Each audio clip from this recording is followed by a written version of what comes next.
You're listening to CFRN, the Christian Financial Radio Network. Good afternoon, traders, and welcome back to the CFRN E-mini Futures Cast. This is the daily broadcast of Indeterminate Length, where we discuss all things E-mini, along with some really big ideas on the finer points of trading gold, bonds, crude, sugar, the euro. Joining us today, Mr. Michael Borg. From our trading desk in Chicago, Mr. Burton Schlichter. Now, to get things started, let's go to our host and founder in Studio A, overlooking South Mountain, America's largest city park. Here's Dwayne.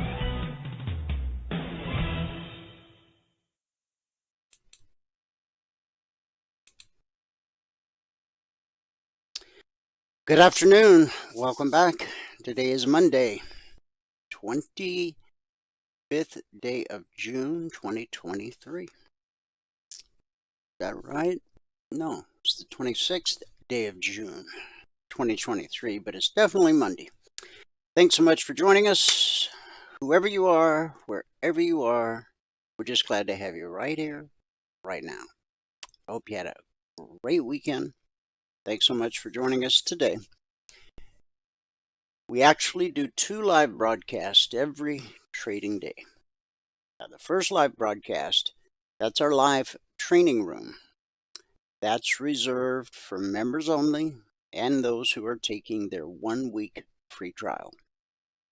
Runs for 2 hours every trading day, 9:30 a.m. to 11:30 a.m. Eastern. If you've not yet taken your free trial, go to mytradingiq.com. At the top of the page, there's a button that says 5-day free trial. Click it, complete the registration form, and the journey begins. Doesn't matter what day of the week or weekend or hour of the day that you actually take the trial. You'll get 5 consecutive trading days with access to every resource that every one of our lifetime members has access to, and there's no credit card required. We actually invest our time, our energy, and our resources in you so that at the end of the 5 days, you can make a well-informed and intelligent decision as to whether or not trading is right for you. Again, no credit card required, just a desire to become someone who trades for a living. That's the only requirement. And then you show up every day for 5 days and you do the work so that you're able to make that well-informed and intelligent decision at the end of your trial. Now, each morning when the live training room ends at 11:30 a.m. Eastern, we take a 30-minute break, then we come back for the afternoon broadcast. That's this broadcast. Starts at 12 noon Eastern. Some days I run a couple minutes late. But there's 2 different ways you can join this afternoon broadcast. And the best way is go to mytradingiq.com, scroll down to where it says afternoon broadcast. Click the link, complete the 30-second registration form, and you're done. You only have to do that once. What will happen going forward is every trading day, you'll get an email about an hour before this broadcast starts.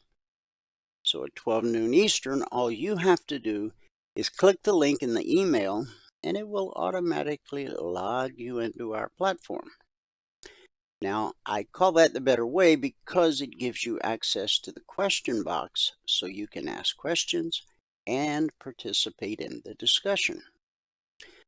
Of course, there's going to be days you're out of the office, away from the desktop, but you'd really like to join the broadcast live. We have a solution for that. And there'll be days when you're just busy and can't join the broadcast live. We have a solution for that too. Interestingly, the solution for both situations is the same. It's called our YouTube channel, which is very easy to remember. You already know the youtube.com part, so really all you have to remember is CFRN. youtube.com/CFRN. So, if you're away from the office, away from the desktop, you can still join live by just pointing your browser to the YouTube channel. And if you're busy and can't make it live but want to catch the broadcast later on, well, the good news is we not only broadcast live every trading day on our YouTube channel, but we also archive each and every daily broadcast. Currently, there's over 2,200 daily episodes archived for your educational and viewing pleasure.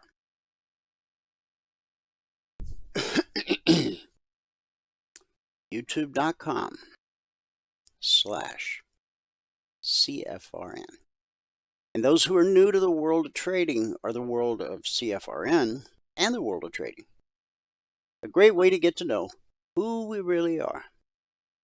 Because some companies, they pop up one day and the next day, where'd they go?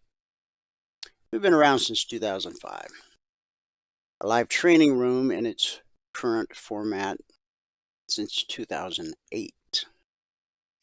In this business, it's actually quite a long time. So you can scroll back on our YouTube channel a day, a week, a month, 6 months, a year, 2 years. Just pick some days at random. You don't even have to listen to the whole broadcast. Just fast forward to the part where I'm doing the recap of the Logic 247 alerts and the Concierge Trade alerts. Fast forward to the part where Michael's doing the recap of the live training room. You'll quickly see the thread of connectivity, the thread of continuity. It's woven through each and every daily broadcast. It's all there waiting for you at youtube.com/CFRN. So with a word of prayer, as we do every day. Now, our topic in the last couple days, you are free. This will be our final topic. Hopefully, the point I've been trying to get across is that who the Son sets free is free indeed. Today our scripture is Luke 10:19. It's chapter 10, verse 19. And I'm sharing from the Message translation. Jesus said, I know. I saw Satan fall, a bolt of lightning out of the sky. See what I've given you? Safe passage as you walk on snakes and scorpions, and protection from every assault of the enemy. No one can put a hand on you. All the same, the great triumph is not in your authority over evil, but in God's authority over you and presence with you. Not what you do for God, but what God does for you. That's the agenda for rejoicing.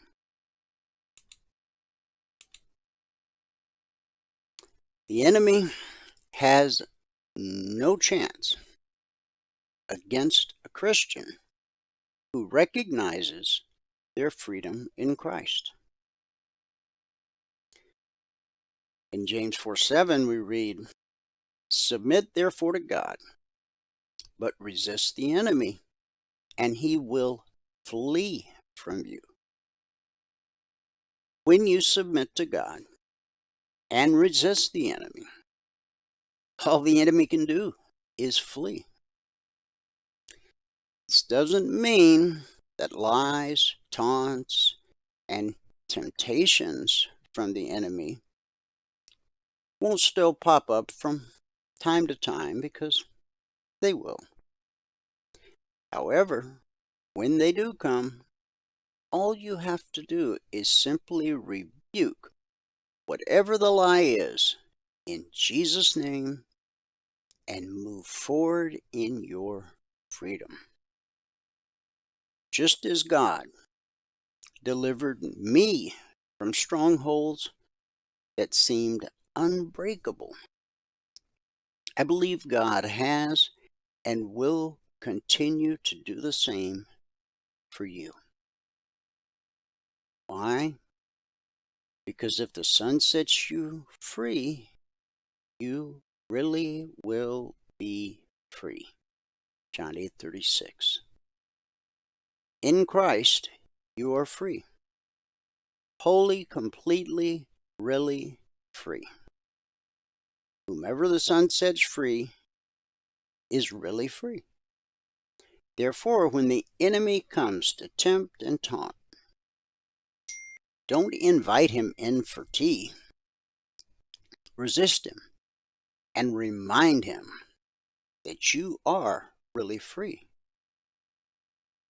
Faith and the authority you've been given in Jesus, simply say, "The Lord rebuke thee," and watch him flee as the coward he is.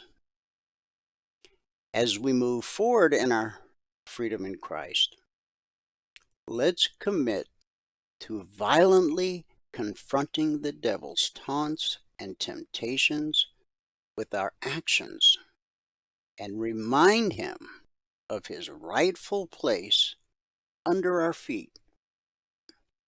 I shared that with you in Romans 16:20 last week. In Jesus, you really are free.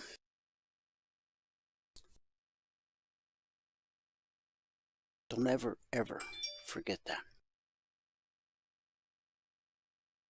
If you were going to get a tattoo, and I'm not a tattoo type person, and nothing against them, I'm just saying it's not my gig. John 8:36, that might be a good one. If you're not into tattoos, you could just put it on a Post-it note. Put it on your monitor. Put it on your bathroom mirror. Put it on the refrigerator. What's John 8:36? The Son sets you free. You really will be free. Join me in a word of prayer. Heavenly Father, we come before you, acknowledging your authority and power over all things. As we meditate on the words of Luke 10:19, we are filled with gratitude and confidence in your protection and provision. Lord, we thank you for the authority you have bestowed upon us through your Son, Jesus. You have given us the power to overcome the works of the enemy and to walk in victory. We recognize that our strength and effectiveness comes from you alone. Today we pray for a deeper understanding and experience of the authority you have entrusted to us. Grant us the discernment to recognize the tactics of the enemy and the wisdom to respond with the weapons of our spiritual warfare. Fill us with your Holy Spirit, that we may walk boldly in our identity as children of God. Help us to remember that our battles are not against flesh and blood, but against the spiritual forces of evil. Teach us to rely on your strength and not our own, that we may not be overcome by fear or discouragement. Give us the courage to stand firm in our faith and to proclaim your truth with boldness. Lord, we pray for those all over the world who are oppressed, bound, and ensnared by the enemy's influences. We ask for your intervention and deliverance in their lives. Break the chains that hold them captive and release them into the freedom found only in Christ. May they experience the transformative power of your love and your grace. Guide us as we navigate the challenges and trials of life.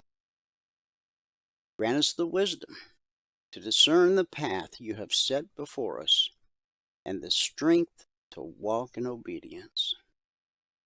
Help us to be good stewards of the authority you have given us, using it to advance your kingdom and bring glory to your name. We declare your authority and victory over every area of our lives, our families, our communities, our workplaces, every sphere of influence that you have given us. May your light shine through us, dispelling darkness and bringing hope to a broken world. It's in Jesus' powerful name that we believe and pray.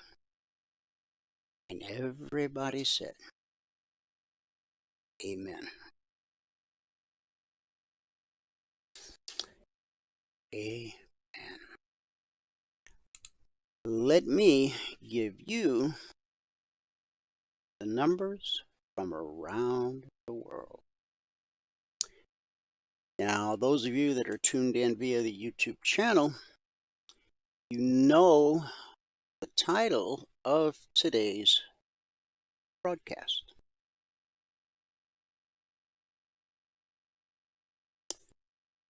Prop shop red flags. It's not a pretty topic, but it's a topic that needs to be discussed. And so we will in just a minute. But first, let's start with the numbers here in the U.S. cash markets, or the indices as they're called. The Dow is currently up 38 points. The NASDAQ is down 90.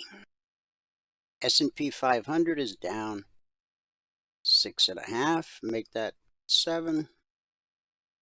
The Russell 2000 is up 8. So we have those divided markets. Okay, now, as futures traders, we really don't care if they're all four red or all four green. We just like to see them all four the same color. Because when they're all the same color, that's when you have very nice follow through. Okay? When they're divided, boy, it kind of throws a kink in the works. And when we go to the Logic 247 results, you'll see that kink at work. Okay? Now that's all right. It's early in the week. We'll straighten it out. Now, in the commodity basket, crude oil up 39 cents, trading 69.55 last. Gold up $5.60, trading 19.35 last. Silver, about time, up 52 cents, trading 22.87 last. That's a gain of over 2.25%. In the Asian markets at the close, Nikkei down 82 points, Shanghai down 47, and for the Shanghai, that's a drop of 1.5%. The Hang Seng dropped 95. And in the European markets at the close, FTSE down 8, DAX down 16, the CAC up 20. So it was a red day in Asia, a mixed day for the UK, and as previously mentioned, it is a mixed Radio Monday here in the US of A. We've got the Dow and the Russell in the green, not by a lot, but in the green nonetheless. And we've got the NASDAQ and the S&P in the red. This is a market looking for direction. Hopefully it will find it. Now, as I mentioned, our topic for today are the red flags you need to watch out for when dealing with what are often called prop shops or prop firms. These are companies who, according to their websites and ad copy, will take you, a beginning trader with no experience, and fund your account so that you can go big. Well, there's some red flags you need to be on the lookout for. While prop shops or proprietary trading firms can offer aspiring traders an opportunity to access capital and trading resources, it is essential to acknowledge the presence of fraudulent entities in this space. Unfortunately, the allure of quick profits and the promise of substantial trading capital can sometimes lead individuals into the clutches of deceitful prop shops. Now, while this is prevalent in trading, it's prevalent in just about every industry out there. I mean, a lifetime ago, I worked with a buddy who, prior to working with him, he managed a muffler shop. Now, it's a very big name that you would recognize if I spoke it, but I'm not going to. But they were taught. He was the manager. They were taught how to upsell. They were taught how to find problems where problems didn't exist. Basically, the purpose of the company is to steal from people. So it's not just in the world of trading where these kinds of things happen. It can happen in any business.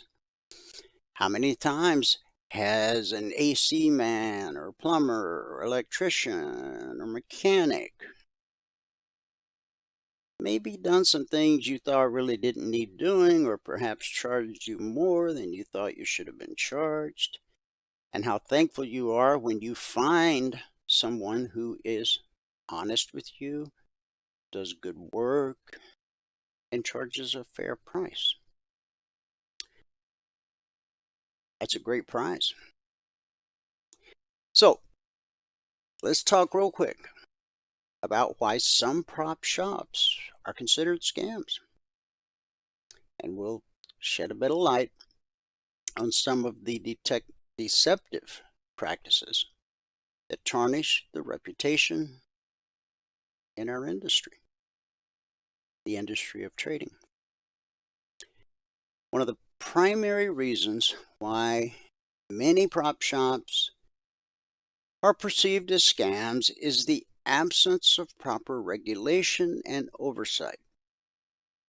Unlike established financial institutions and brokerage firms, some prop shops operate in regulatory gray areas or entirely outside the bounds of any regulatory framework whatsoever.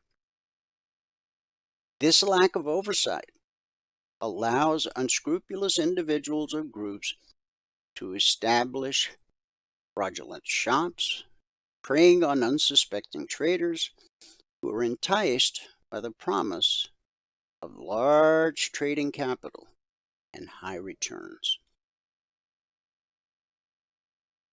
Some shops often employ deceptive marketing tactics by making unrealistic promises and guarantees to potential traders.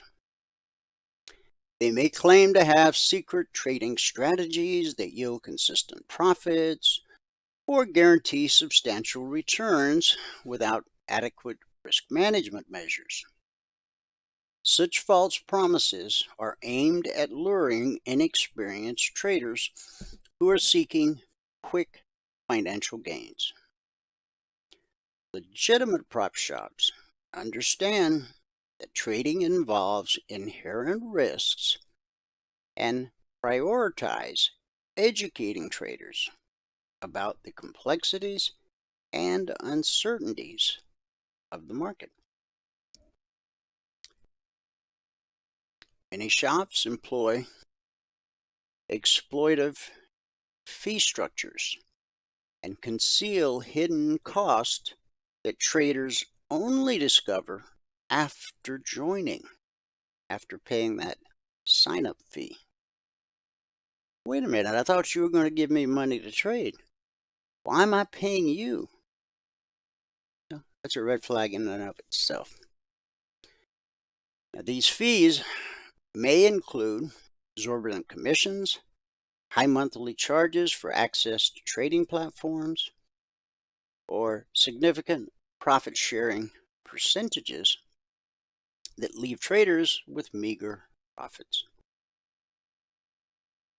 Fraudulent shops are primarily focused on extracting money from traders rather than nurturing their growth and success. Legitimate shops, on the other hand, are transparent about their fee structure and provide clear explanations of all associated costs. A key characteristic of an unsavory shop is the absence of adequate support and education. Legitimate shops recognize the importance of ongoing training, mentoring, and providing a supportive environment for traders to thrive. In contrast, the shady shops offer minimal or no educational resources, leaving traders ill-equipped to navigate the complexities of the market effectively. By neglecting to invest in trader development, fraudulent shops ensure that traders remain dependent on the prop shop's questionable practices, further perpetuating the scam. Some shops may engage in manipulative and unfair trading practices, exploiting their traders for personal gain. This can involve executing trades that intentionally benefit the prop shop while causing losses to the trader, manipulating trade execution to their advantage, or engaging in fraudulent activities such as front-running, pump and dump schemes. Such unethical practices erode trust and further solidify the shady shop's reputation. Now, the elephant in the room is this. Most people who have a lot of money, unless they're a trust fund baby, worked hard to earn their money, and so they're probably pretty smart. Now, would that person choose to put their money in the hands of someone learning how to trade, or would they put their money in the hands of a time-tested professional with a significant track record of success.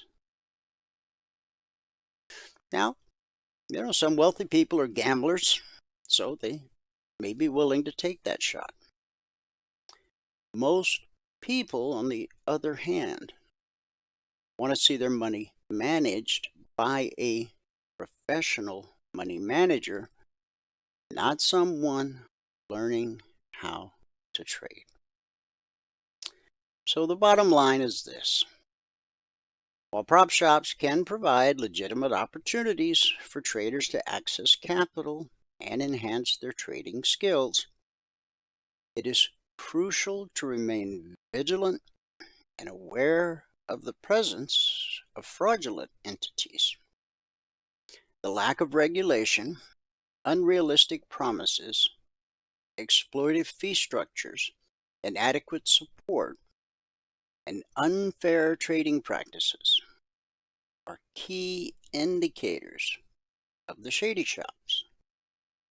Traders should exercise caution, conduct thorough research, and prioritize due diligence when considering prop shop opportunities.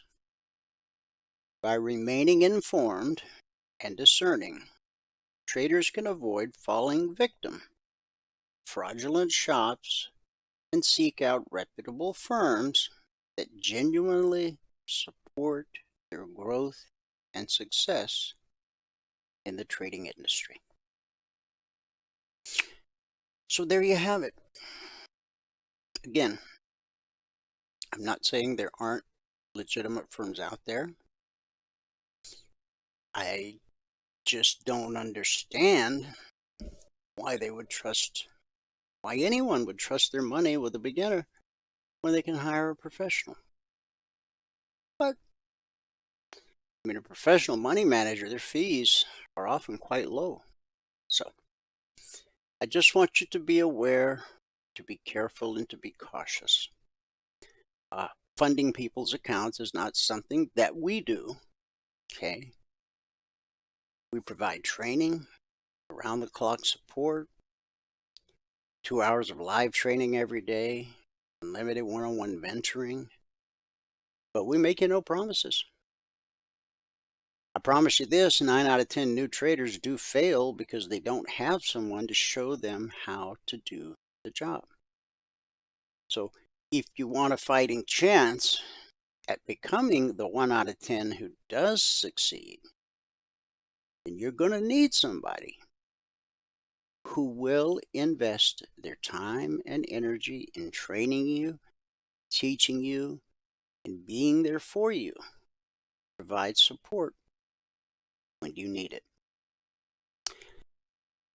With that, what time is it? Michael should be here pretty shortly. His scheduled time is 12:45 Eastern. So, I don't know, we got about 6 minutes, 7 minutes. So we'll get through as much as we can, and then when he comes on, he'll give us a recap of everything that happened this morning in the live training room. Then we will go live on the TradingView platform and trade live for 30 minutes. And when we're finished on the TradingView platform, I'll come back and complete the recap. Okay? Now, I want you to see this. Not this past Friday, which was this candle. The previous Friday was when we put in a new high. Not a new all-time historic high, but just simply a new high, considering we've been in a downtrend that bottomed October 13th of last year. So this is the most recent high since the October 13th low. Well, this Friday was followed by a Monday holiday, Juneteenth. So on Tuesday, I alerted everybody to the fact that the step line had crossed blue and climbing. and that below us was the 50% fib extension, and that as price dropped to it, it would probably give it enough support for a bounce. And it did. The following day, it straddled it. The next day, it became resistance. On Friday, it became resistance. And now today, we have almost made it to the 38% fib extension. Blue and climbing's turned to red and falling. And just below that 38% fib extension is the daily BBC. Stands for bull, bear, cross. When price is above that green line, we're bullish and anticipate higher prices. When price is below that green line, we're bearish and anticipate lower prices. Not just on the daily chart, but on the 30-minute chart, 5-minute chart. What we teach, the indicators we provide, are fluid across all markets and all time frames. Now, it looks like we are about to hit, I think we just did. I think we just hit that 38% fib extension. So I would not be surprised to see price continue down to the BBC. Now, we expect there to be support at the BBC because, as you can see, the pullback holds more often than it doesn't. Now, we've had a long stretch without a retracement to the mean. And I kept talking all last week about price always reverts to the mean. Not sometimes, not occasionally, not every now and then. Price always reverts to the mean. Sometimes just a couple days apart. Sometimes many days apart. But eventually, it reverts to the mean. Now, if we hit the BBC today, the daily, it just might be good enough for a bounce. Maybe back up to the high of the session. Maybe up to the step line. That's the black line. Now, even though the pullback holds more often than not, there are occasions when price will trade through the BBC. That's what keeps the markets fluid and tradable. So we'll be watching real close to see if we're going to get support here or if in fact we're going to trade through it. If we trade through it, then look for potential support at the low of June 9th and then the 24% fib extension. Now, Logic 247, that's our 24/7 around-the-clock E-mini alert service. It includes crude, gold, silver, euro, bonds, even soybeans now. We're currently in week 256, and we've issued over 14,000, I believe 500 alerts. Yeah, somewhere in that area. I'll give you an exact number later when we take a look at the alerts.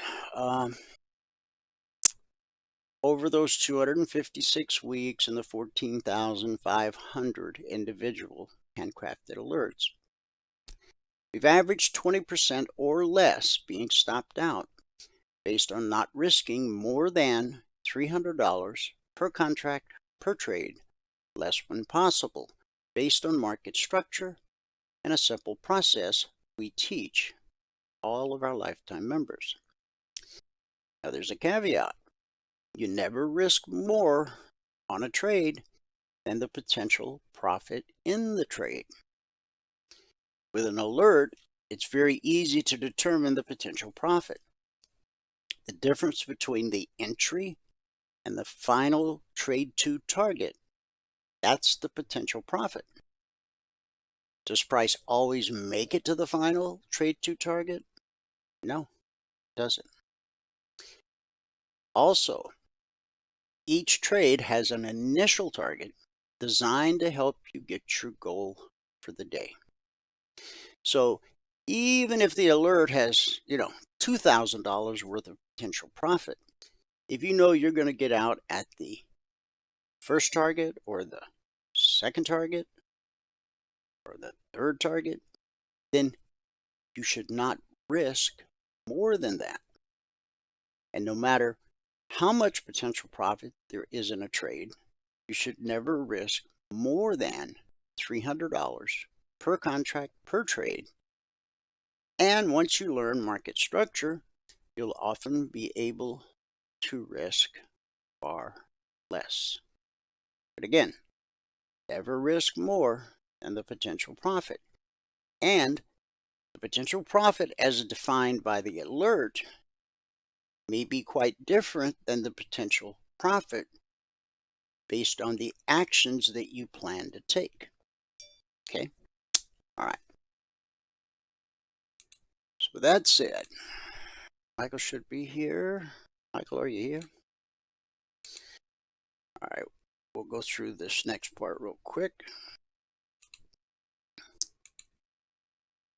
Our original alert service, the concierge trade alerts. Okay. They don't come out 24/7. You see, the logic alerts can come out at 2 a.m. or 2 p.m. because futures trade around the clock, and we have traders around the globe. Our day session is their night session, and vice versa.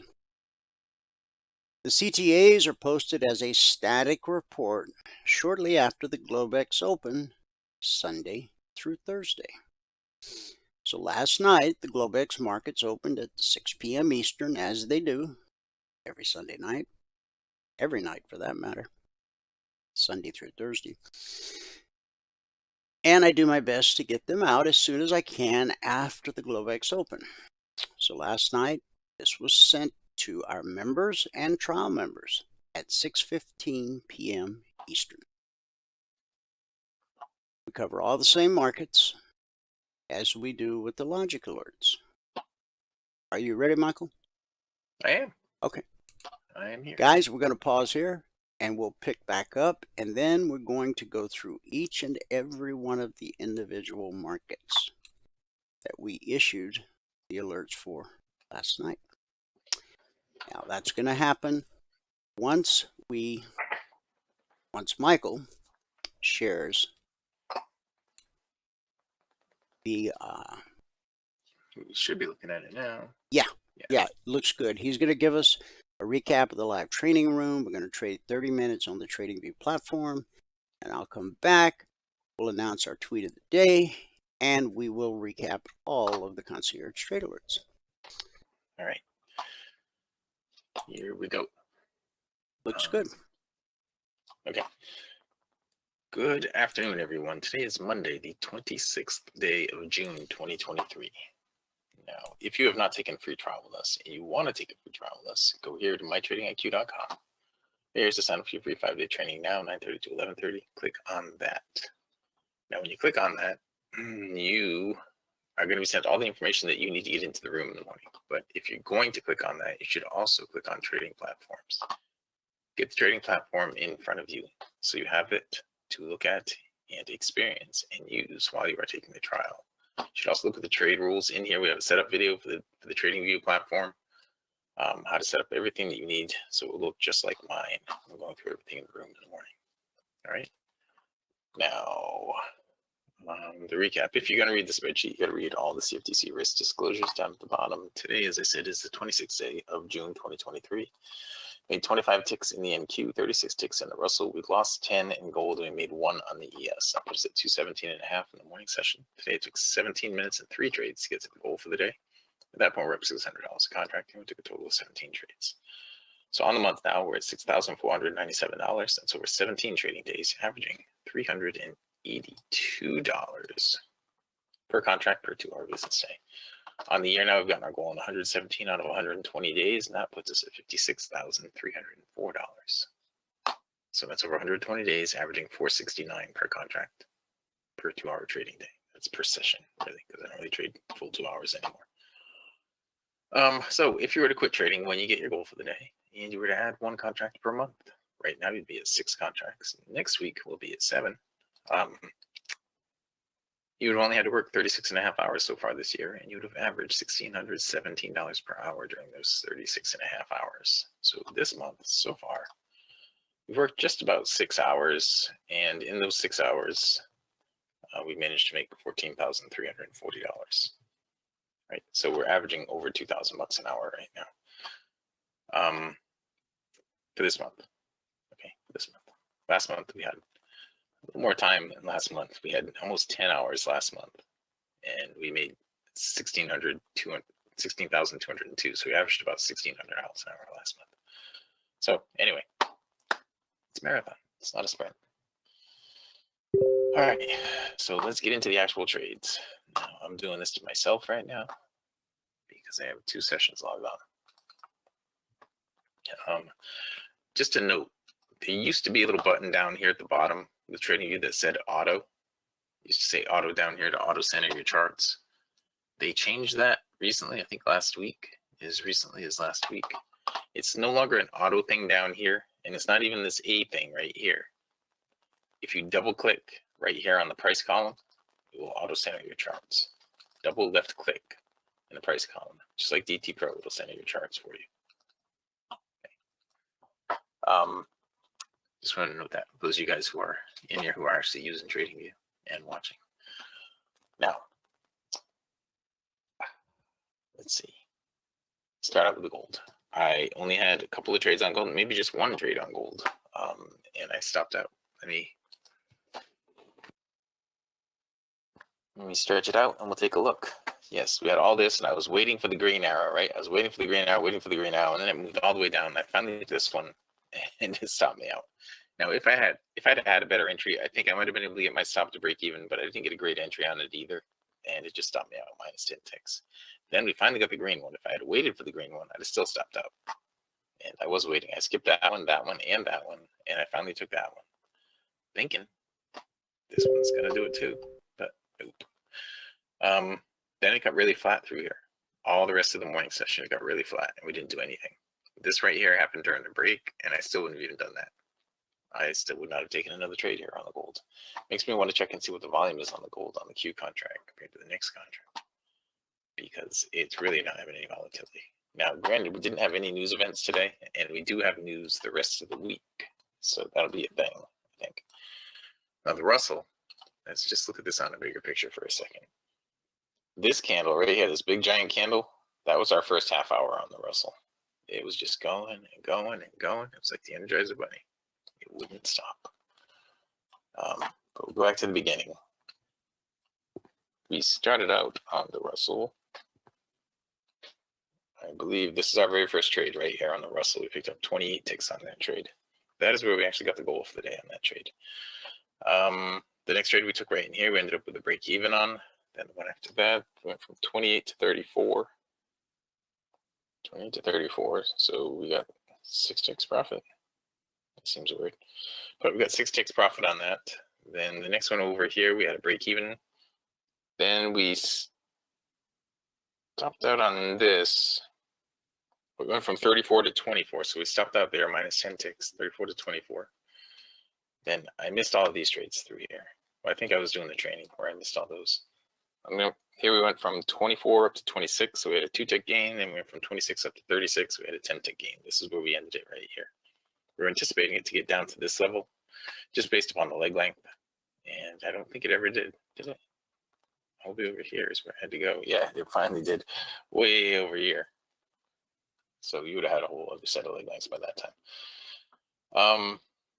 And that was where we wrapped it up for the morning. We were at plus 36. Now, during the break, you want to wait for a deep pullback after a direction change. We really didn't get any green arrows in there until way over here. If you'd taken a deeper pullback here on the black ones, if you'd have stopped out on that, you wouldn't have gotten anything. If you'd taken this one, you would have gotten it right back. If you'd taken this one, you would have stopped out again. Taking that, you would have gotten it back. Taking that. If you just took the green arrows in here, this would have been a break even, and this would have been profitable. Again, the green arrows are the highest probability trades. So there is a feature in here. Those of you guys who don't know, there is a feature in the TIQ context, the most recent one, to do green only.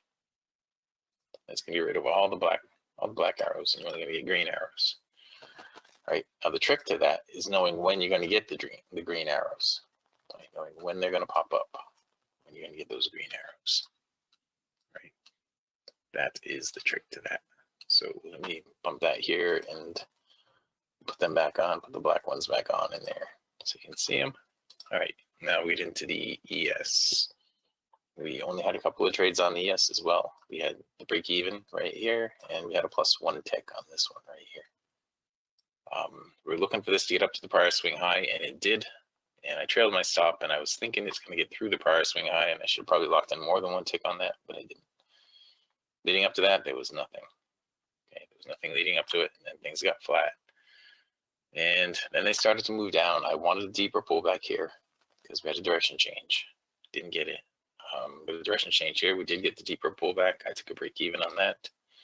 This one I was anticipating it going to get down to here. It did, but it just took a little while. All right, and since then, there's only been 1 green arrow right here. That would have worked out. And that was it for the ES. All right, so let me bump that there. We'll go here. And the NQ. Actually, the majority of our trades today were on the Russell. We did have some trades here on the NQ. Toward the end, we came back. We started out, our first trade of the day was on the NQ, and it was a stop out. Get all the way back to the beginning there.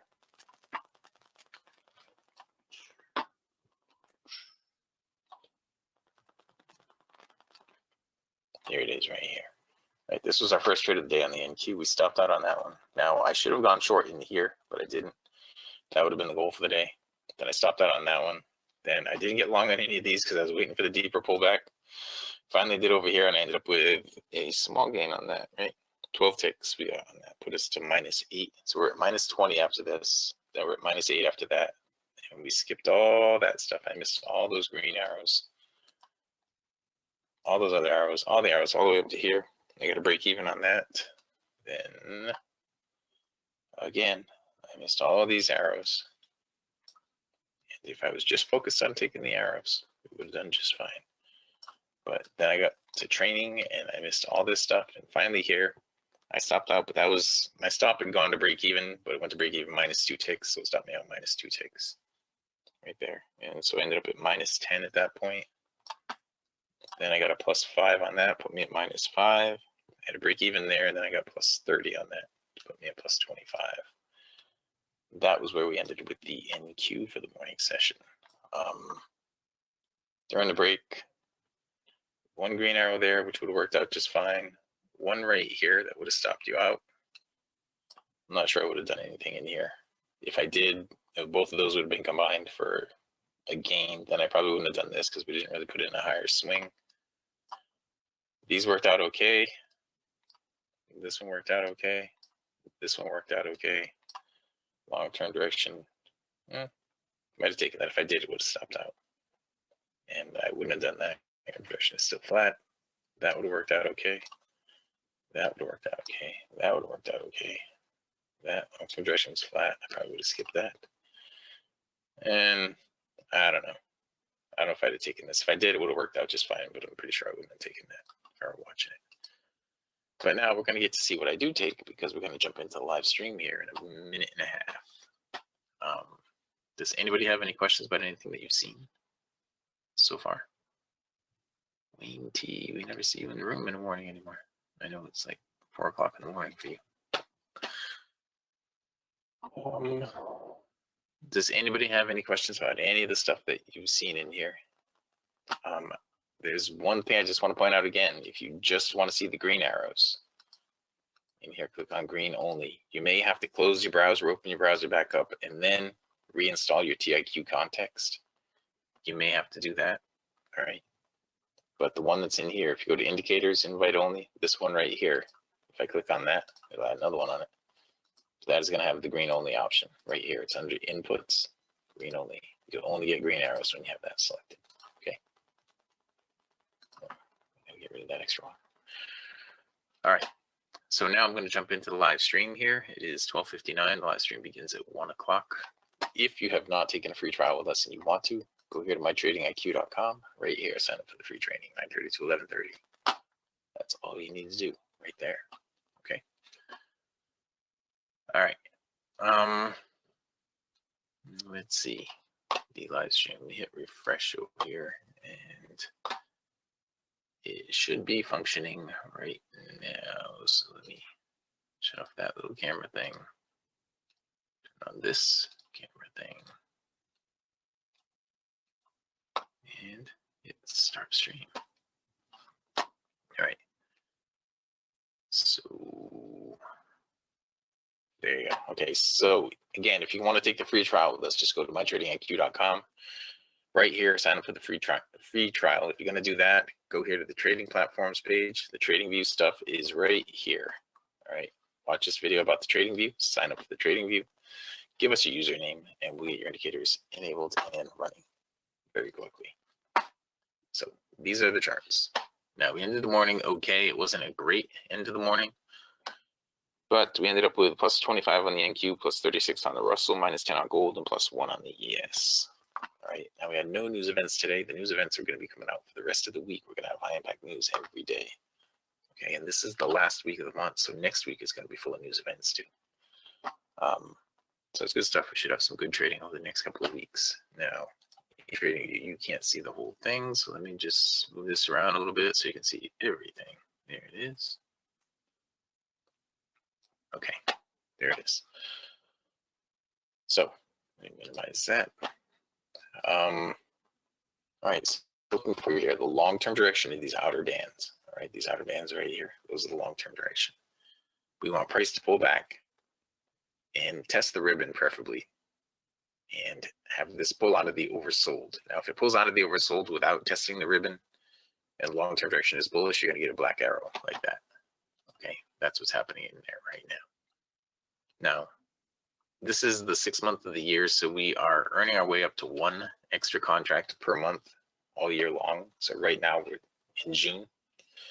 So we are at contract number 6. Now, I want to see this hit the ribbon and give us an up close now. All right, so we've got a low on this bar.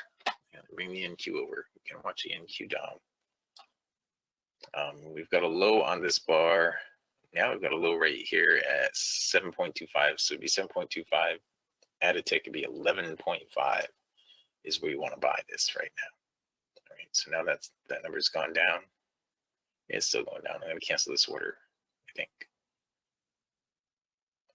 If this goes down anymore, it's going to be 9.5 up to 9.5. Yeah, it's not going to be anything here. Whoops, nope, it is. Sorry. Hang on, I still didn't get into the order though. It dropped down right after giving us that green arrow. I'm not so sure it should have given us that green arrow right there. But it tanked right after giving it to us. I was just going to cancel my order because it was dropping down too deep. As soon as the black and the red mix right here, you should not have a trade. But since we have the green arrow, I was just going to throw the trade on anyway. It's too late now because it's already gone 8 ticks into profit. But the green arrow should give us a push all the way up here, right, to 1950. 1950 is where that should push up to. I'm going to slide this off to the side because I didn't end up taking that trade. But as far as the trade setups go, this should push us up to 1950 right now. The swing high right here. That should go up. I guess that's 20, isn't it? I guess it is 20. And it's a little bit high. I think it was 1950 right there. All right, either way, I'm not in the trade. Right now, the long-term direction over here on the ES has gone flat. The long-term direction on the Russell, this is the Russell 2000 here, is bullish. The long-term direction over here on gold is bearish. So we're going to have to wait until we get something with those, it looks like. If anybody is in here right now in the live stream, you have any questions, you want me to look at any other kind of market, just type in the symbol, give me the symbol you want me to look at. I'm happy to look at it with our indicators. The only way you can get access to these indicators is by taking our free trial. All right, and to do that, go to mytradingiq.com. mytradingiq.com. It is in the signature section of this meeting, right down there at the bottom. It's in the signature section right there, okay, of this meeting. mytradingiq.com. Sign up for it right there. It really is free. You don't ask for any credit card or anything like that. If anybody wants to see any symbol, anything, just let us know. We'll be happy to show it to you.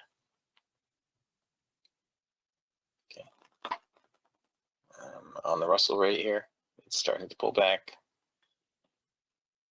We don't really have it. The NQ over here needed to put in a higher swing for us to be able to take another trade. You see how the ribbon, these lines here have gone completely flat in the middle here. You don't want to trade when it's like that. Okay, and over there on the Russell, it just gave the bullish arrow. Now, I really like to see it give us the green arrow here. It's starting to pull back a little bit. Gave the bullish arrow. I took it anyway.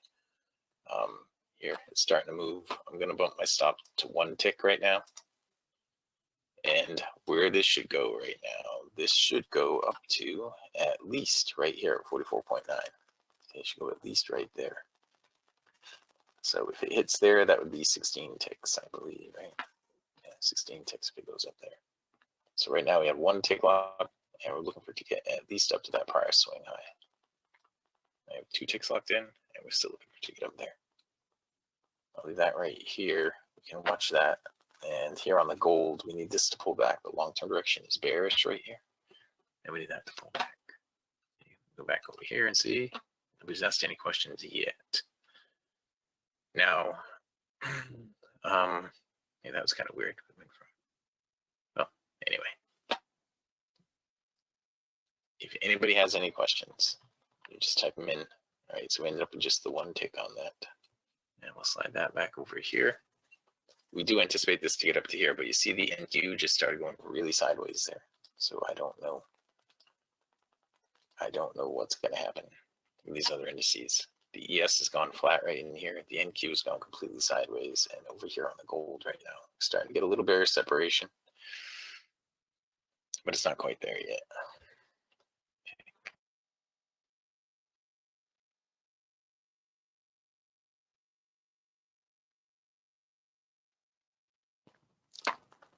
We need a pull back here on the gold. That's what we're looking for now. We need to pull back up into the ribbon on the gold. Okay. And we're completely flat here right now on the ES.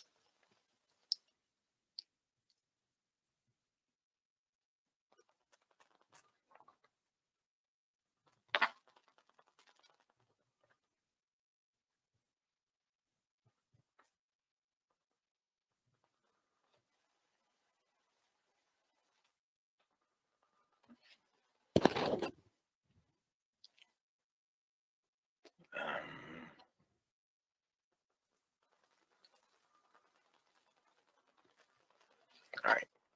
So on the NQ now, we need to get up above this level here to continue the trend.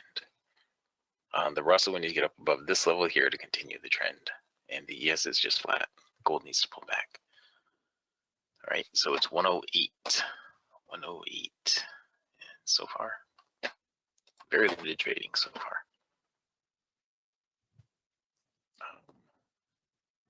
Now, if you're in here and you're watching this for the first time ever, if you go here to mytradingiq.com, click on trade rules right here. These are the rules for the trade setups. Okay, with TradingView charts, these are the rules for the trade setups right here. The reason why we take the trades. Now, so far, what we've taken is this right here. Okay, we've taken this trade right here. That was a long trade with the slingshot. Okay, black arrow, long trade with the slingshot. So the rules for that are right here. Long trade with the slingshot. The black line and the ribbon must be on the bottom and in the green or silver. And the black line, the lead line, and the slingshot must cross above the oversold level. Right? Price does not need to touch a ribbon on the pullback. And that's what happened right here. The black line is in the green. Long-term direction is bullish. We're coming off a higher swing. We got the up close right here that pulled it out of the oversold. That's why we have the long trade right there. Okay. So what we're looking for over here on the gold right now, in the opposite direction, is for this black line down here in the slingshot to get into the overbought, or price to get into the ribbon, and or. If it gets into the ribbon, it gives us a down close, pulls it out of the overbought, then we get a green arrow, which is the highest probability trade. Right? That's what happened in here. Long-term direction is bearish. Coming off a lower swing, pulled back up, tested the ribbon, dropped out of the overbought down here in the slingshot, Gave the green arrow for the short. It needs to exceed that right there to continue the trend, and it didn't. So we don't have any trend continuation on that one. All right, the NQ, what we had over here, it pulled back down into the ribbon, came out of the oversold, long-term direction was bullish, came off a higher swing. So right there was the entry point. Now I didn't end up getting in that. If I did, we would have taken some kind of profit, and we'd be out right now waiting for a higher swing or some sort of trend. But you see these outer bands right here, those are your long-term trend. If they're flat like that, you don't want to trade. If the ribbon in the middle is flat like that, you don't want to trade. You want to wait until the ribbon is like this over here on the gold. Okay, we just don't have anything over there on the gold right now. All right, so far we've had this one trade here that triggered, and this one way over here. I didn't get that one, but I did get that one. Right, this right here, we're getting the green arrow because it meets all the requirements except for the first requirement. Right, the very first one right here, all trades must come after a higher or lower swing pivot. This is not a higher swing pivot. If it were, we'd be going long right here on this green arrow. Okay, the price needs to get up above that level right there. Okay.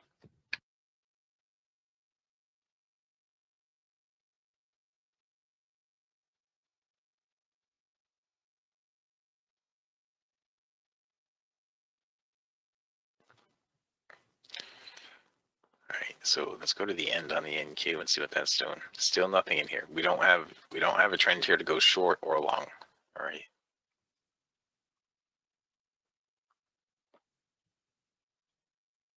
So we're just waiting. The gold, this did not get into the overbought, this did not get into the ribbon, so we don't have a trade there. All right, we're just waiting. On the Russell, we just about have a higher swing right now. Just about, but we're not quite there yet.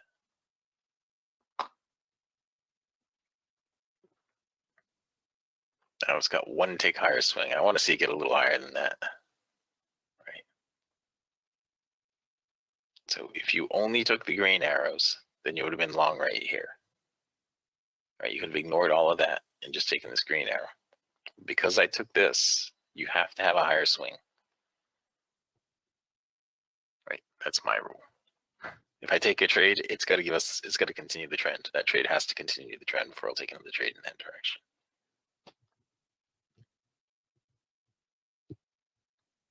Okay, and so far it hasn't.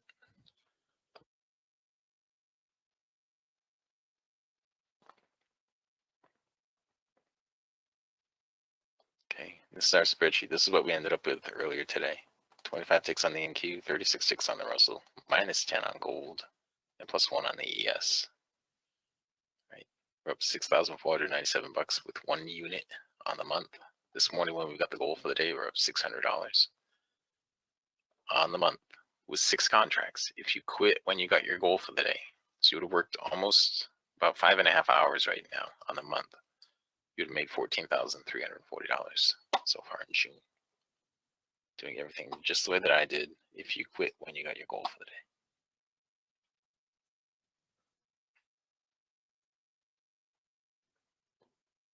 Okay. Yes, if you were doing just typed in, if you lose your connection, then just refresh your browser and it'll probably bring it right back up.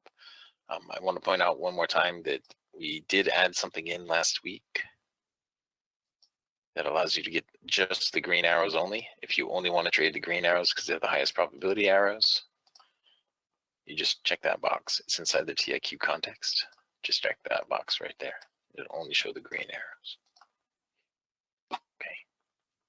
The NQ is dropping down right here, giving us some trend. We need that to give us a deep pullback right now. Okay, the Russell is giving just a little bit higher swing. It's going to be testing the ribbon. It'll give us a green arrow again here. If we get an up close that pulls it out of the oversold. Okay, so the low on this is 3.5. So the high, what you'd be buying right now is 4.3. 4.3.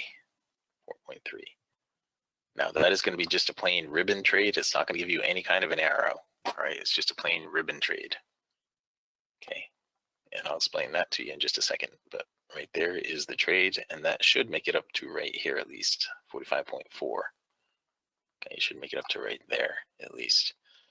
Now that I've done this part of it, the rules say go to the risk management part now, and in the risk management part, it says move the stop to break even after you get 4 ticks in profit. Okay, right here. This is a 7-tick range. 7-tick range bar has a 10-tick stop. It says to move the stop to break even after 4 ticks in profit. All right, so I did that part. Now my stop's at break even. Now you got to go down here to the target part. Now, right here was my initial target because that was this part, this top part right here of finding the target. But then, if you do the next part of finding the target, you learn to read the DOM to find potential numbers that price is searching for, which I've done. And you can use that as your target. So I'm just going to lock in some profit on this. If it makes it all the way up here, that would be 14 ticks. Okay, so right now I'm just locking in 6 ticks right here. Now, if it makes it all the way up there, I'm going to lock in 10 ticks right there. That's $600. Okay, so now I'm out right there with $600 in profit. Okay, minus the commission, of course. $600 minus 30. Now let's just walk through that whole thing that we just did there. Okay, the whole trade as it came together. If you look at the trade rules, this was a long trade without the slingshot. Okay, these are the rules for that. Now, step 1, all trades must come after a higher pivot. They did. Long-term trend must be in the right direction. The long-term trend of these outer bands, that was bullish. The higher pivot was right there. Must come down without the slingshot. Now it's without the slingshot because the price did not get into the oversold. Right? So it's without the slingshot right here because price was not in the oversold. The black line and the ribbon must be on the bottom and in the green. This black line right here on the bottom and in the green. Okay. And price must touch the ribbon on the pullback. So it touches the ribbon, oops. So it touches the ribbon on the pullback. And your entry point is the up close of that bar. The up close of that bar is your entry point. Now that's where I got in the trade. When we closed up there, I got in the trade. Now I didn't get in there. I had a buy stop limit on at 0.3 and it slipped me 1 tick to 0.4. Okay, so my initial target was going to be right here. Actually, not right there. It was going to be right here. It was going to be this level right there was my initial target. And then I bumped it a little bit more when I saw, if we go down here, the trade rules, once we had the entry exactly right? Once we did the long trade buy without the slingshot, we had that exactly right. It's on a 7-tick range bar, so we started out with a 10-tick stop that trailed the break even after 4 ticks in profit. Mechanical, right?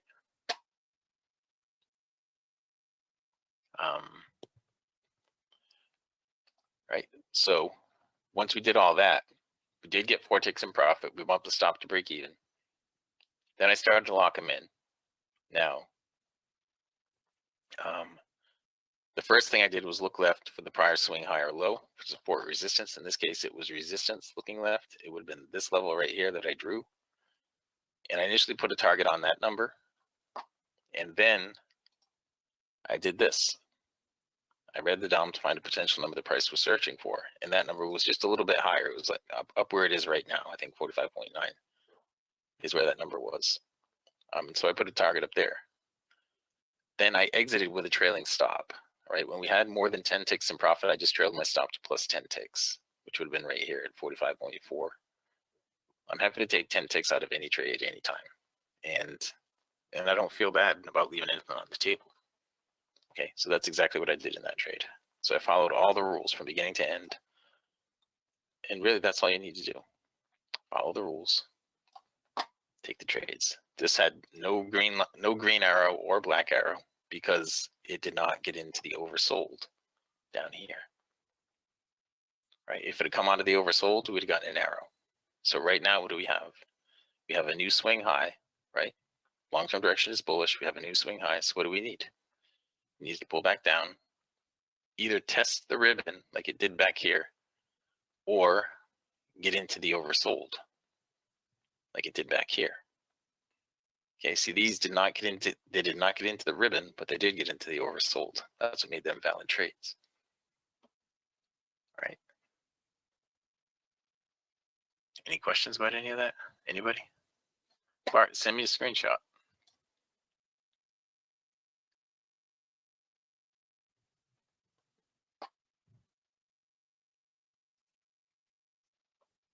Okay, you can email it to me. You can put it in Telegram. You can text it to me. Send me a screenshot. I should be able to help you out with that. Okay. Right. So that right there was just textbook trade off the ribbon. Bang. This one right here was just off the ribbon. This was a green arrow. This was off the ribbon. If you only took the green arrow trades and you would have had a nice profit on that one, you could follow it up with a nice profit on that one. And remember, you only need to get the goal for the day. If you were to quit trading when you get your goal for the day, this right here is what those numbers are. If I quit trading when I get the goal for the day, so far this year, I would have only worked 36.5 hours, and I would have averaged $1,617 per hour on the year. All right, $1,617 per hour on the year. That's a pretty good jingle if you can get it.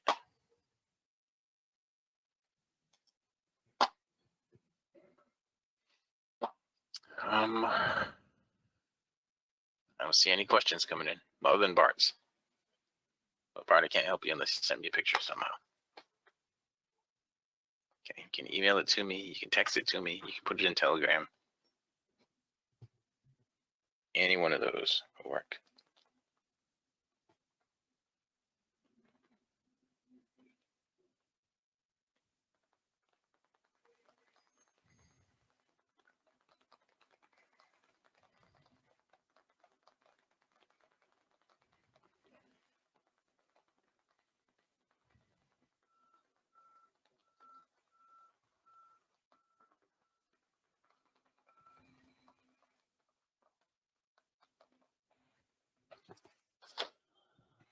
Okay, so the Russell is still going.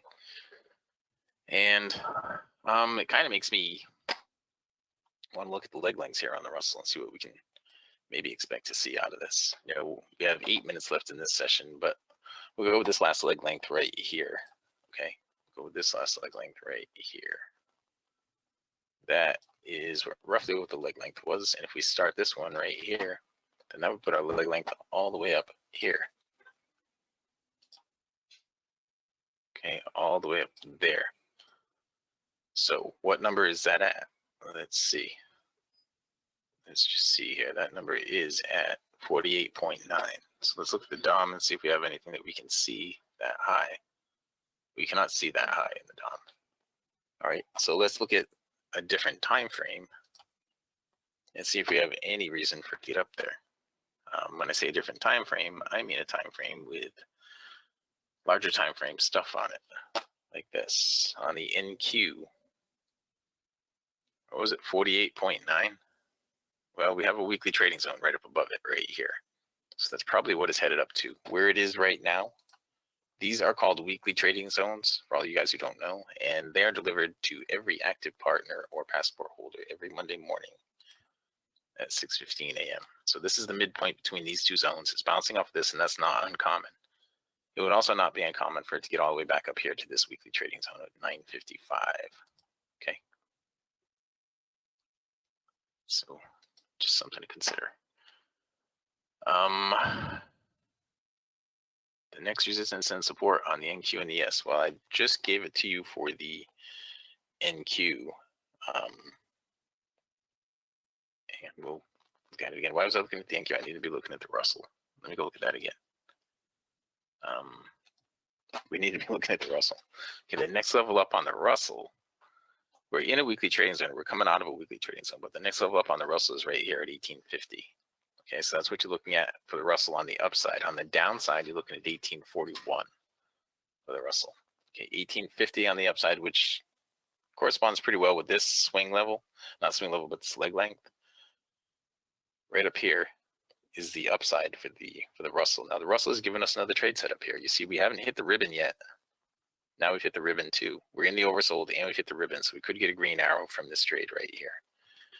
This one has a low right now. I'm trying to bring it over here so you can see it. mouse just smashed into something else on my desk. This one has a low. The low on this bar is 44.9. Add 8 to that.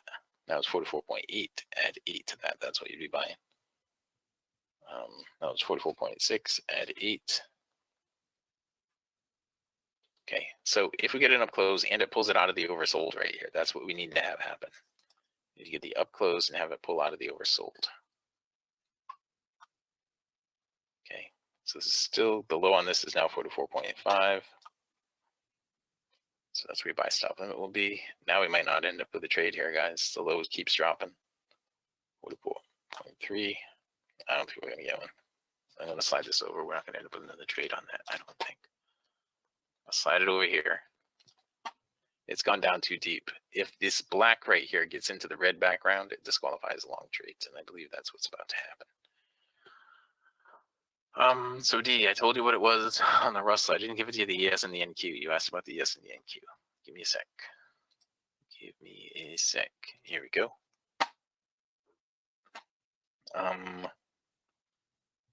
The ES on the upside, on the downside, the ES has got a zone right here, right at 74. And on the upside, we have the midpoint and the BBC, the ribbon, are both right here at 86. So 86 down to 74 on the ES. And on the NQ, because of where it's at, it's kind of tough. You have the one all the way up here and the one all the way down here. So that's 955 down to 850. So you have 100 points in between, and you're right in the middle of it right now. It's got to choose a direction here.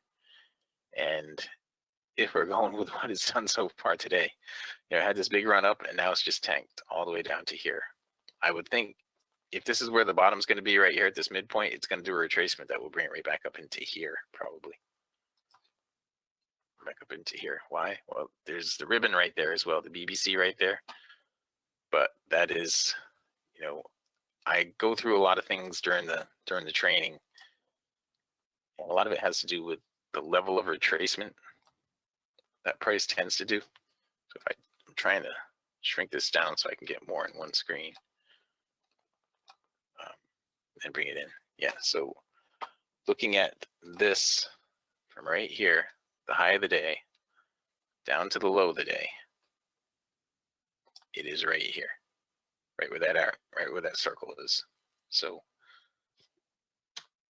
that is that'd be an interesting retracement. It'd be kind of a typical retracement, but that's what you'd be expecting right in there. Now, while I was showing you all that, we just had this green arrow over here on the NQ. I missed that. But what time is it? I think I have just a couple of minutes left in here anyway. Okay.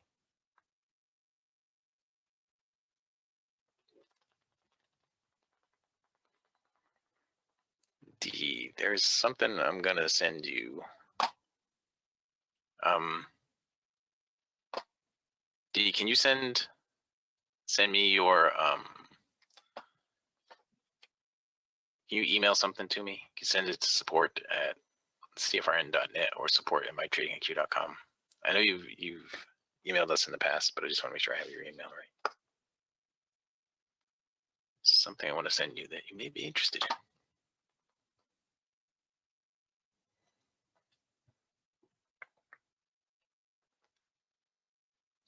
All right. As a matter of fact, anybody who's in here who's watching on the live stream, in the TradingView live stream, I have something that I am thinking I may send you that, you know, if you haven't taken the free trial, of course you take the free trial, but and to get the free trial, you go here to mytradingiq.com, sign up for it right here. When you sign up for the free trial, give us your TradingView ID, right? Give us your TradingView name, and we'll get you set up right away with your TradingView indicators. Okay. You can go to trading platforms and follow the instructions there. You can go here to just trade rules, and I have this video right here, a setup video for TradingView. Follow those instructions, but these are the rules for all the trades that we do in here. Okay. And right now, that gave a little bit of a move to the downside, and it was like a head fake. It turned around. This would have been enough to get some profits. Pretty good profit, really. Gold still hasn't given us anything. It hasn't touched the ribbon. It hasn't gone into the overbought. The Russell gave a deep pullback right here, but didn't give a short trade. The ES has given us nothing so far, and now it's time for me to end this session. Okay, so I know we have quite a few guys that are watching right now, so maybe I'll just stick it out a little bit longer. You don't mind, do you, Dwayne? I'll stick it out just a little bit longer because we have a pretty good group watching. Okay, so right here on the NQ, now we've changed direction here a little bit. We have the long-term direction is bullish. We're starting to pull back. Now we have a black arrow right here. After we get a direction change like this, I like to pull back deep and hit the ribbon. Now, sometimes I'll end up missing a whole bunch of trades because of that. But the first one after direction change, I like to pull back and give me the ribbon. Why? Well, the ribbon is an actual support area. There's going to be a deep pullback that finds support and bounces off of support. This right here it's a shallow pullback. It's kind of like a momentum trade. And until you actually begin the trend, I don't really have a lot of confidence in this right here. I'll have more confidence when it actually bounces off some defined area of support. Okay, so I like it to do that to begin a trend. Then once it continues the trend, because the markets are always doing the same thing. They're always going like this. They're going up and down and up and down, right? And we want to buy down here and sell up here. That's what we want to do. So I want to make sure that it pulls down. It gives us this pull down to the ribbon and then makes that leg up, and we'll sell it up here, and it has to exceed that swing high. And then we'll do it again. When the ribbon moves up like this, we'll do it again when it does it again. All right, so it's going to give us all that information a little bit at a time. You see it is pulling back deeper right here. So if I did take that, it would have been a break-even trade. And then I wouldn't be able to take this trade. Okay, so right now I'm going to be able to take this trade if I can find my NQ. Here it is. I'm going to be able to take this trade. Now the low on this bar is right here, 1425. So we're going to be at 1850 is what I'm going to buy right now. Okay. Now the math on that, it's going to be 1875 now. The math on that is 4 points plus a tick. Actually, it is 1850. 4 points plus a tick from the low of the bar. Okay, the low of the bar. Because it's a 16 tick range bar. So if I slide this over right here like this, it just closed up. It gave us a green arrow, did everything that I wanted to do. Now it's going to go up. We got a little slippage on that, but what we anticipate is that it's going to get up to this level right here at 27.75. All right, remember prices goes down, finds our entry point, and then goes up. Now this is all automated. What it's doing right here, you see it bump my stop. Okay, it bumped my stop and it gave me some slippage, but this is all automated. My stop was originally 20 ticks, and after it gets 8 ticks in profit, it bumps my stop. It should bump it to break even plus a tick, but in that case, it didn't quite make it. It gave me slippage and didn't make it exactly to break even plus a tick. But that is all automated in here. If you look inside this thing, figure the initial stop is right here at 20 ticks. After 8 ticks in profit, it bumps at 21 ticks. It's supposed to. And in that case, it did bump at 21 ticks, but I just had slippage. So my initial target is 30 tick. So I initially start out with a 20 by 30 bracket, and this would have just nailed that 30 tick target. We anticipate that it's going to get above this level right here, right? Remember what I just drew for you a minute ago. Price goes up, and it comes down, and this right here is where you want to get in. Then it goes up, and it has to exceed this swing high. Now, it really hasn't exceeded that swing high yet. So if it goes down again, you're just going to be in chop right here. Okay, so we're just going to wait on that. Let's see what happens here. All right, I'm going to slide this all the way back over here. We don't have a trade set up right now. All right. Well, I guess I can wrap it up with that. I'll wrap it up with that. So if you haven't taken a free trial with us, go out to mytradingiq.com. mytradingiq.com. It's right here on the homepage. Sign up for the free trial right here, 9:30 to 11:30. Go in here to trading platforms. Follow the instructions to download TradingView. It's right there. Okay, you can go to the rules. Follow the instructions right here. Watch a setup video. The setup video is like 11 minutes long. The other one over there is only like 3. So I don't remember exactly what I have in the setup video, but I'm sure it's got more information than is in the other one. If you want to get your charts looking exactly like mine, once you sign up for the trial and you give us your TradingView ID, then all you have to do is click on this right here. If you click on this, it is going to give you, look at the URL at the back of this, 6JU6NAIR. Look at the URL right here, 6JU6NAIR. It's going to give you this exact thing. With every arrow that I just drew on it and everything. All right, it'll be just like this. So all you have to do is go sign up for that stuff, give us your name, your username, and then inside here in indicators, you'll have invite-only scripts from us, you'll have the TIQ context, and you'll have the ultimate slingshot. Sorry, I just added an extra one of those by accident. But if you sign up for the trial and you give us all that information, you don't have to add everything on and try to configure this all on your own. Just go here to trade rules and click on this. It'll bring up the exact thing, all configured for you. Okay. All right, that's it. I'm going to wrap it up with that, and I'll pass it back out to fabulous Phoenix, Arizona, and Studio A overlooking South Mountain, America's largest city park. Dwayne, stopping the live stream now. Passing it over to Phoenix. There you go. All done. Okie doke. Recap of the morning session. Today it took 17 minutes and 3 trades to get to $600. Good job. Thank you. All right, guys, where we left off, we were starting to look at the CTAs. We already covered the Logic 247 alerts. If you missed that part of the broadcast, the good news is you can go to our YouTube channel, youtube.com/CFRN, and you can watch this broadcast in its entirety, beginning to end. Also, you can scroll back. There's over 2,200 daily episodes archived for your educational and viewing pleasure. And for those new to the world of CFRN, it's a great way to get to know who we really are. Not just today, but last week, last month, a year ago, 2 years ago, even more. Pick some days at random. Fast forward to where Michael's doing the recap of the live training room. Fast forward to the part where I'm doing the recap of the alerts. You'll quickly see the thread of connectivity, the thread of continuity that's woven through each and every daily live broadcast. Now, the CTAs don't come out around the clock like the logic alerts. CTAs are posted as a static report shortly after the Globex open each evening. Last night they came out at 6:15. Now you only need to worry about the markets that you actually trade.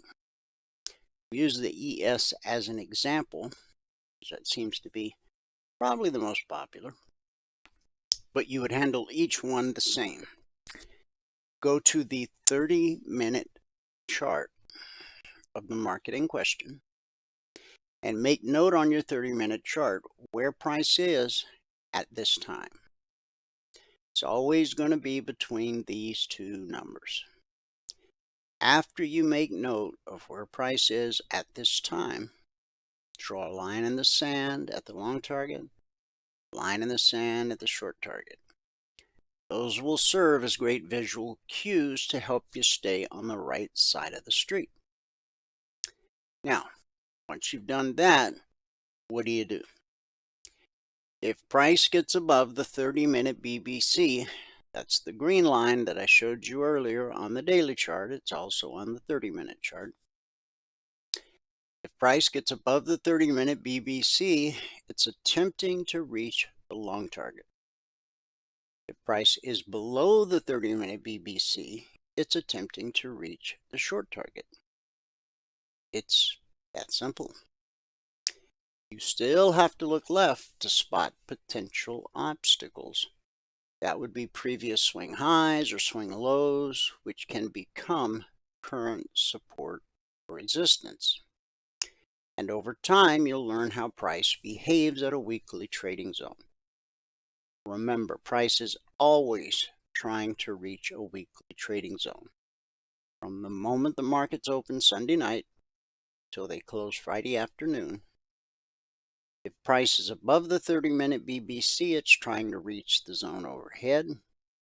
If price is below the 30-minute BBC, It's trying to reach the zone below. We've published the zones for our members and trial members since December 14th of 2009. They're published Monday morning at 6:15 a.m. Eastern, so our traders have the opportunity to get them on their charts for Wall Street even wakes up for the week. Now, only 3 things happen at a weekly zone. 70% of the time will be consolidation. 20% of the time will be rejection. 10% of the time will be what we call the slice. Now, I know that sounds real simple, but here's the hard part. You have to resist the urge to make it more complicated than that. As long as you know which way the wind is blowing, it's pretty simple to reach your goal of the day. Now, again, members and trial members received these CTAs last night at 6:15 p.m. Eastern. However, this broadcast is open to the public. So unless you're a member or trial member, you didn't get these numbers. So feel free to take a screenshot because we're going to walk through each individual market, okay, and see whether or not price reached the target.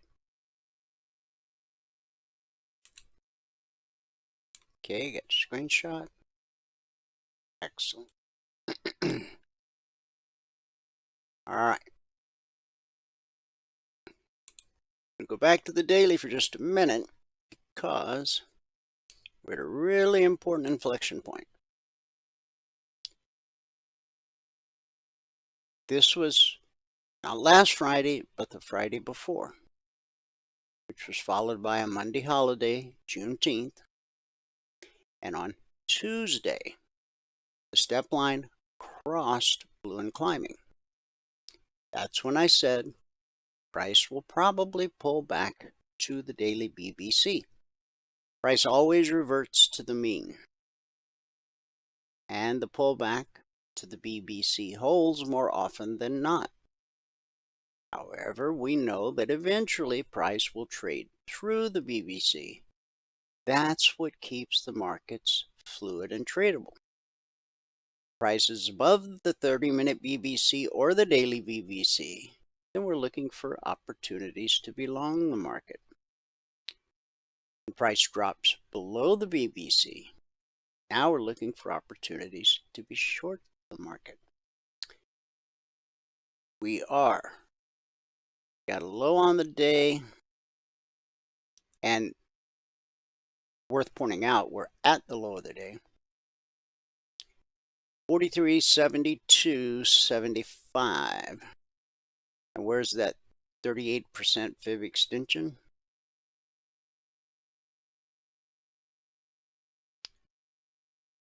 I'm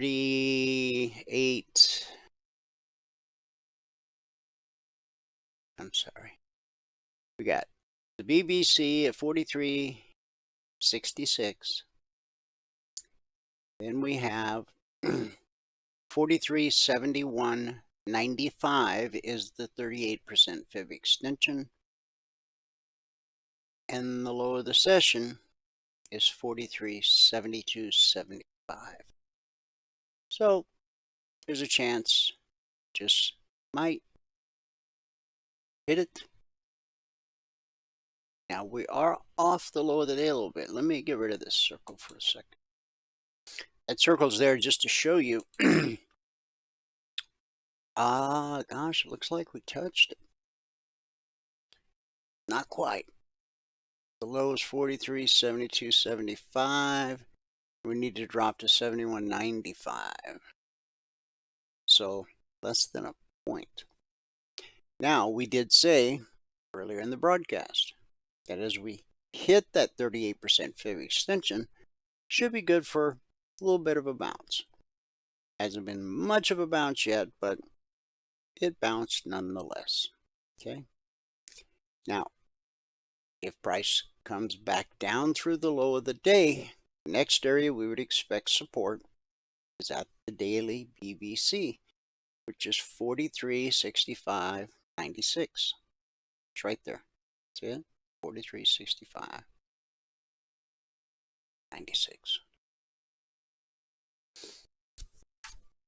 Institutional traders, the ones who actually move price, because their accounts are denominated in hundreds of millions, billions of dollars. In the case of BlackRock, $10.5 trillion. When those institutional traders place trades, that moves price. Retail traders, who typically have accounts denominated in thousands or tens of thousands of dollars, when we place trades, we don't move price. Okay? Our strategy and our indicators are not designed to outsmart the institutions or beat the market. The market's always right, so it's not possible to beat the market. Because again, the market is always right. So what our indicators and strategy do is help you clearly see what the institutional traders are up to, what they're most likely to do next, what they are currently doing, so that you can trade along with them just long enough to get your goal for the day and put the mouse away. If you will let it be that simple, well, you'll find out that even though trading's not easy, it can be simple. Also worth mentioning is that blue and climbing on the way up, that's bullish. But once it hooks over and turns red, like it did over here, look what happened. Over here, it turns to red and falling. See what happened? Okay. So, the picture we see here that the institutional traders are looking at. They're looking at daily, weekly, and monthly charts the way you and I look at 30-minute charts, 5-minute charts, tick charts, and range charts. So you might say, I don't trade the S&P or I don't trade the daily chart. Well, I don't trade the daily chart either. I do trade the S&P, but I don't trade the daily chart. But I go to the daily chart for very important information. It allows me in 2 minutes to identify important resistance, 4403 overhead. Above that, 4406. Support is at the low of the day, or basically the 38% fib extension. Below that, 4365. Then as I look over here, the low of June 9th. And then look at how many days we consolidated here. 1, 2, 3, 4, 5, 6 days. Right at the 24% fib extension. So if we get through the BBC and we get through this low from June 9th, very high probability that the market will at least find some temporary support here, maybe even a nice bounce back up to the BBC. Now, if we trade through the BBC coming down, then if we bounce back up, I would anticipate that the pullback will hold. Number one, the pullback holds more often than not. Keep that in mind. It's really important. All right. Now we go to the 30-minute charts. This is where all the alerts are created. The Logic 247 alerts that come out around the clock, and the concierge trade alerts, which I just encourage you to take a screenshot of. every one of our members and every one of our trial members received these targets last night at 6:15 p.m. Eastern. Okay? Now, when price is above the BBC, we're looking for higher prices, which we got. Even though we didn't make it all the way to the target, we certainly, here you got your bullish cross. The blue line crosses the green line. This candle right here opens at 43. We'll call it, we'll be conservative and call it 43.98. And it runs up to 44.02. That's 4 points at $50 a point, $200 per contract traded. Had you taken that opportunity, I mean, this candle opened at 97 and up to 02, 5 points. Okay. If your goal is 2 points a day, no reason you couldn't have had it here or even on this candle right here. Looks like just a wick, but it was a big green candle. It opened at 43.98 and ran up to 4,400 3/4. So that one candle, 2 3/4. All right. But we never made it all the way to the long target. But that's okay, because whether we make it all the way to the target or not is not our goal. Our goal is to reach our goal for the day. Now, the topic of one of last week's broadcast was why traders must have realistic expectations. If you have unrealistic expectations, you're just not going to make it as a trader. If you're new to the world of trading, you don't know what's realistic and what's unrealistic. You'll find out real quick, because you'll probably be lured in by some of these clever emails and websites with clever ad copy that promise you a 98% win rate. Really? What is this, the county fair? Want to win something? No. Winning is equated with gambling. I work for a living. I earn my money, okay? So I'm not winning anything.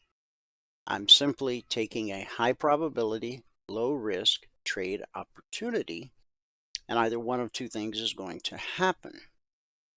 Price is going to reach my target, which will result in a profitable trade, or price is going to reach my stop loss, which will result in a non-profitable trade.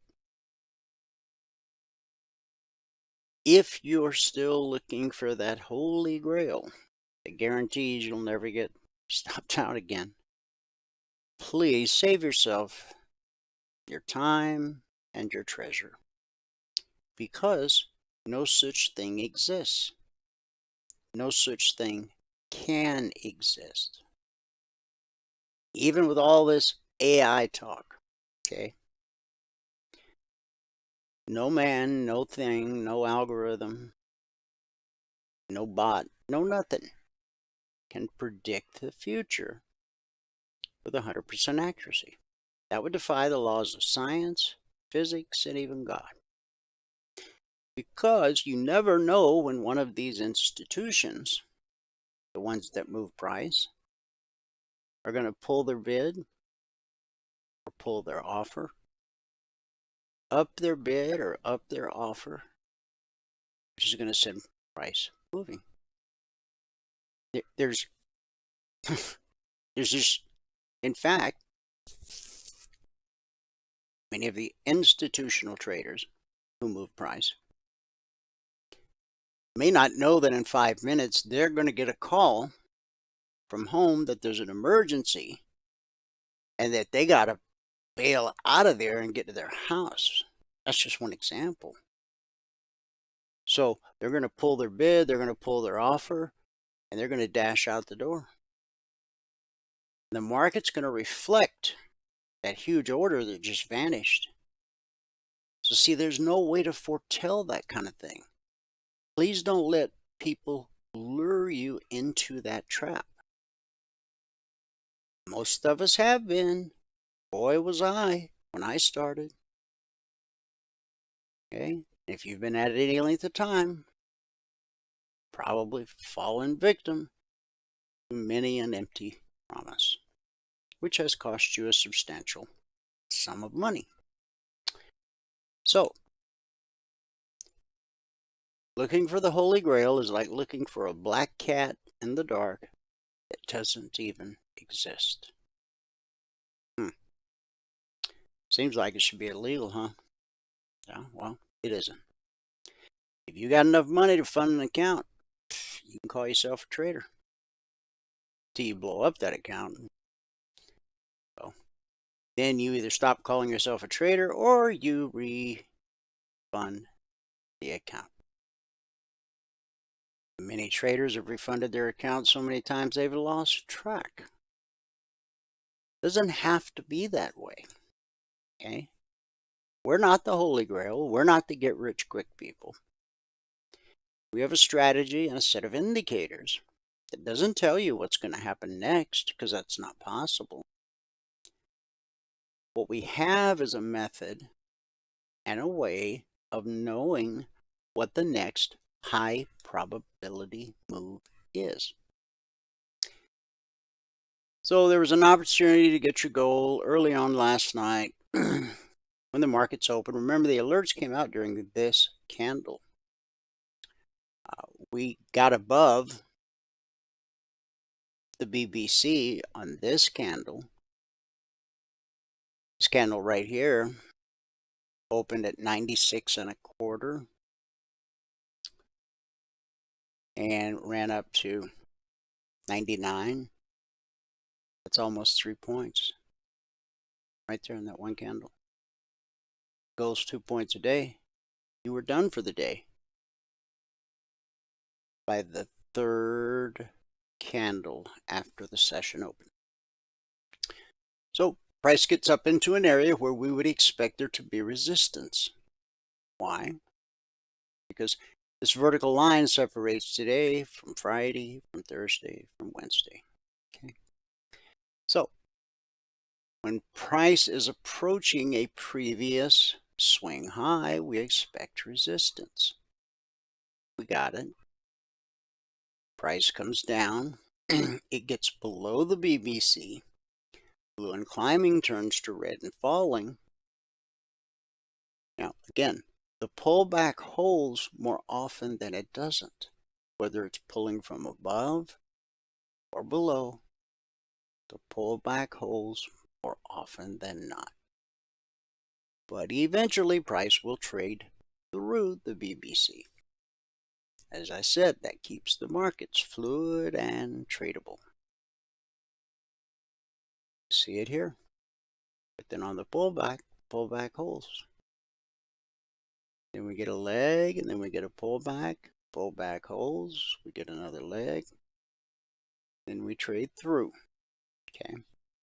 So over here last night, if you didn't get your goal for the day on the long side, once price closed below the BBC, and then this candle even opened and closed below the BBC, this candle right here opened at 43.95,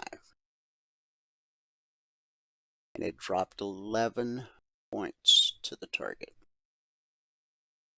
Now it dropped further.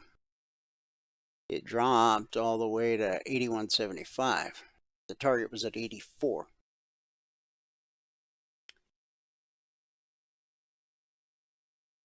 That's a week's worth of goal for the day in one 30-minute candle. Then we consolidated sideways for a while. long enough for red and falling to turn to blue and climbing, which sent us back above the BBC and sent us up to a high of 44.03. On Friday, we had a high at 44.04. So see, when institutional traders see the writing on the wall, they may take action before they actually hit the wall. Sometimes price will turn right to the tick, other times. Now, keep in mind, we had this huge green candle, pulled back a little bit right before it closed. The next 30-minute candle opened and continued higher up to almost the swing high on Friday, which effectively was creating a double top in today's session. And when the market finds resistance, it's going to go look for support. We trade through the BBC and we hit the short target. So we hit the short target here, and we had a pullback. We hit the short target again. Then we made a run at the long target, which offered lots of opportunity. And then we get back below the BBC and hit the target again. When the market finds support, it'll go look for resistance. The pullback to the BBC holds more often than not. And so that resistance again sent the market looking for support, which means we hit the target again, traded through it, even took out the previous swing low. So we've got a low, a lower low, a lower low, a lower low, and a lower low. We've got a high, a lower high, a lower high, and a lower high. That's the definition of a downtrend. Okay. So what's the next high probability move from here? 43.75 down to 43. That's a little tight. This low, 72.75. It's this low, 76. So 75, 73. That's a legitimate opportunity. Now, the zones that you see on my chart, those are last week's zones. Why? Because the alerts issued last night were based on last week's zones. The new zones come out at 6:15 a.m. Eastern every Monday morning. So any alert issued today after 6:15 a.m. Eastern, those are based on this week's weekly trading zones. All of our members and all of our trial members got the new zones this morning at 6:15 a.m. Eastern. Tomorrow on the broadcast, on this broadcast, I will have the current weekly zones because everything that will have been put out today and tonight will be based on the new weekly trading zones. So we got a little doji going, step line overheads, potential resistance, got a bearish cross, we're below the BBC. So now, even in a downtrend, okay, no one can argue that from here to here, that's a downtrend. But you get a leg and a retracement. So you, in a downtrend, you will get up moves. You'll get up moves in a down leg. Leg, retrace. Leg, trace. Leg, trace. Leg. Get a move up, but we don't take out that high. Okay. So I lost track of how many times we hit the short target. 1, 2, 3. See, this one came all the way down. Then 4. And so now we need to see price take out this low. Price takes out this low. Then we anticipate that price will at least trade to this low. There's no guarantee that will happen, but that is the next high probability move.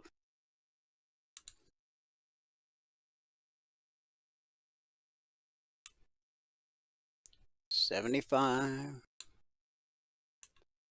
to $73.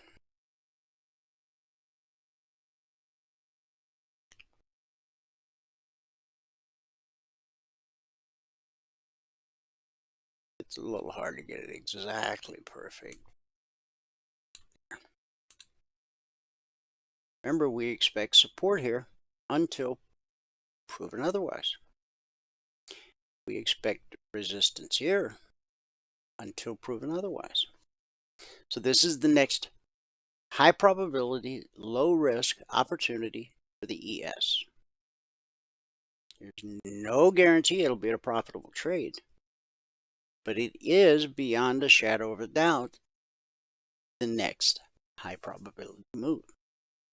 If you were tuned in on Friday, I drew in 3 windows of opportunity. Price was headed down.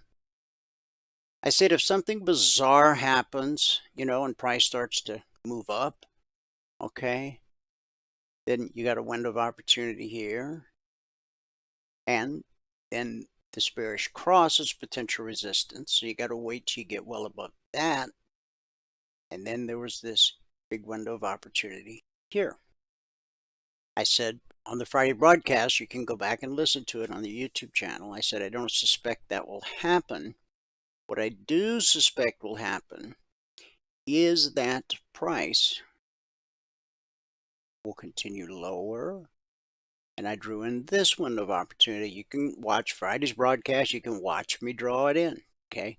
This is before price got here. We did it once. We did it twice.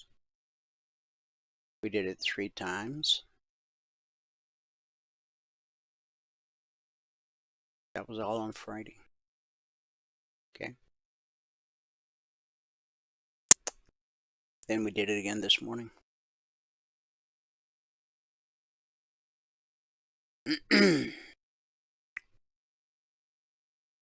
So we'll come back and look at the ES here in a minute. Let's get on with the Dow, get this done. Here's where the market opened last night. It managed to get above the BVC, but it didn't have a lot of oomph to it. This candle opened at 34.026 and traded up to 34.062. So let's call it, for the sake of simple math, let's call it 34.030. 34.060. It's being very conservative. It's 30 points. Okay. Without getting stopped out. Then blue and climbing turns to red and falling. We get below the BBC. We get below this obstacle, which is last week's zone. And then down we go. Now, once we got below that obstacle, which was 34,000, you could have traded down to this low at 955. We'll call 40 points to be conservative. That's your goal for 2 days. But then it continued on down. Another 20 points to the target. And then it continued down another 40 points. See, we would expect support there. We overshot it a little bit. And then, now that the market has found support, it's going to go look for resistance. Once it finds resistance, it will look for support, but you found it blue and climbing. Send us back up to the zone, which we expect to be resistance. When price rises to a zone, we expect resistance. When price drops to a zone, we expect support. When price rises to a zone, we expect resistance. Okay? That never changes. So, on the Dow, where is the next window of opportunity?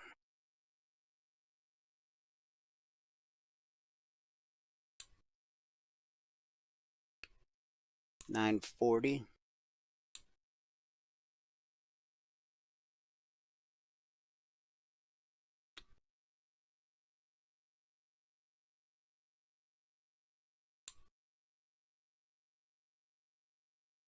$940 to $920. It's 20 points, $5 a point. The S&P pays 50 a point, the Dow pays 5 a point. So you need 20 points. That represents 20 points. That would give you your goal for the day. You see, price has to take out this swing low before we consider going short. And we anticipate there to be support right there at the low of that candle. Nice window. But we hit the target and we hit the target, and it looks like we could hit the target again. Okay. Whether you took it on the long side or the short side, ample opportunity to get your goal for the day. You just got to learn how to read the chart, how price flows, how to use the indicators, how to use the zones.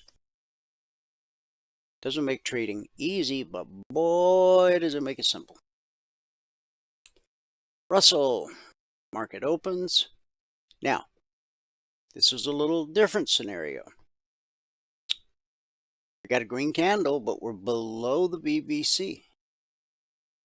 So, while we expect price to revert to the mean, like it did here, and here, and here, and here, and here, and here, and here, and here. See what I mean about the pullback holes more often than not? Okay. But price opens in a precarious place. We're climbing to the BBC, which we expect to be resistance. So some would say, well, then why don't you just trade that long? Well, that would be what I call a counter trend trade. As long as price is below the BBC, I'm only looking for short opportunities. Once price gets above the BBC, like here, see how this pullback held? It gave you a nice up move, okay? This is what I call the perfect stack. You've got, we're below the BBC, you got price, the step line, red and falling, and the BBC. Everything you need for a great short trade. This candle opens at 1838.6, 12-point drop down to the zone, $600 per contract traded. Russell pays 50 a point, just like the S&P. So we hit the target, bounce, come back down, hit the target again, bounce, red and falling turns to blue and climbing. That tells us to expect price to potentially get above the BBC, and it does, and it makes a run to the target and beyond. Why to stop there? There's your reason. Then we get a retracement, pull back holes, get a nice up move. Now, do I expect price to continue higher? No. Why? Well, the step line has crossed blue and climbing. When the step line crosses, expect to pull back to the BBC. Now blue and climbing is directly above price, which one means it's potential resistance, as it obviously is, and it's probably on its way to turning into red and falling. Blue and climbing is bullish, red and falling is bearish. See right here, blue and climbing turned to red and falling, took us right to the target. If we just go sideways a little bit, this is going to go from blue and climbing to red. Then as we drop, it'll become red and falling. Okay. Now, why did price stop here? Previous bullish cross. When you have a bullish cross, blue line crosses above the green line. When you have a bullish cross that leads to an extended move, the first time price revisits that area, you should expect support. And there it is. And when price runs into blue and climbing directly overhead, you should expect resistance. Now there's one, two, there's a triple top right there. It would take a lot of institutional buying to break that triple top. I'm not saying it can't happen. I'm just saying it's not the highest probability thing.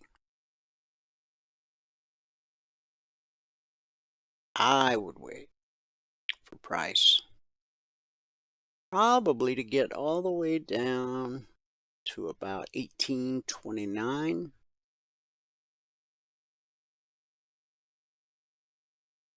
You could go 1830 or I like 29 better. 1829 to 1826. It's 3 points at $50 a point. I'm just not interested in this right now for all the reasons I just explained. In Q, market opens here last night. This is the opening candle. We get above the BBC. Price heads higher, pulls back to the BBC. We get an up close. This candle opens at 15.093 and runs up to 111. So that's $360 per contract traded in that one candle. The NQ pays $20 a point. Pull back, find support, and we make another run. Okay, this candle opens at, we'll call it 98, and runs up to 14. 16 points, $20 a point. Then we get below the BBC, blue and climbing turns to red and falling, and what do we expect? Lower prices. This is right to the target. Target gives us a bounce, we hit the target again. Then red and falling turns to blue and climbing. So we get above the BBC, we get a pullback, and then bang, we run right up to the target. Why'd price stop there? Look left.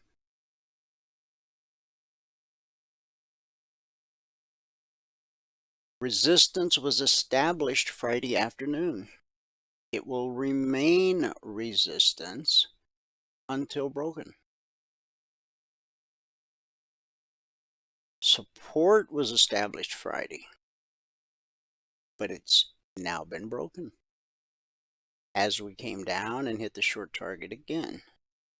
We hit it once, we hit it twice, we hit it 3 times, we hit it 4 times. Now we're way down here.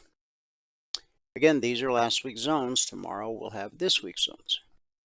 Everything, all of these alerts that were issued last night were based off last week's zones because the new zones don't come out until this morning at 6:15 a.m. Eastern. Every alert issued today is based on the new weekly zones, which you'll be able to see if you're here tomorrow during this broadcast. Now, we drew in a window of opportunity on Friday, okay? Did it fill? Yeah. Did it fill Friday? No. Doesn't have to. A window of opportunity is a window of opportunity. This was a green candle all the way up. This candle opened. It was green all the way up to here, where it ran into resistance. And then down we go. Crude oil. Market opens here. The CTAs came out again at 6:15, so that was halfway through the life of this candle. This candle opened at 69.95 and it ran up to 70.05. That's $100 per contract traded. Goal for the day. We pull back to the BBC, the pullback holds. We put in a lower high. We get below. And then we get above. And then we get below. And then we get above. And then we get below. These are not great trading conditions. Okay? This is a market looking for direction. Now, we said last week that we expected crude to start moving higher. And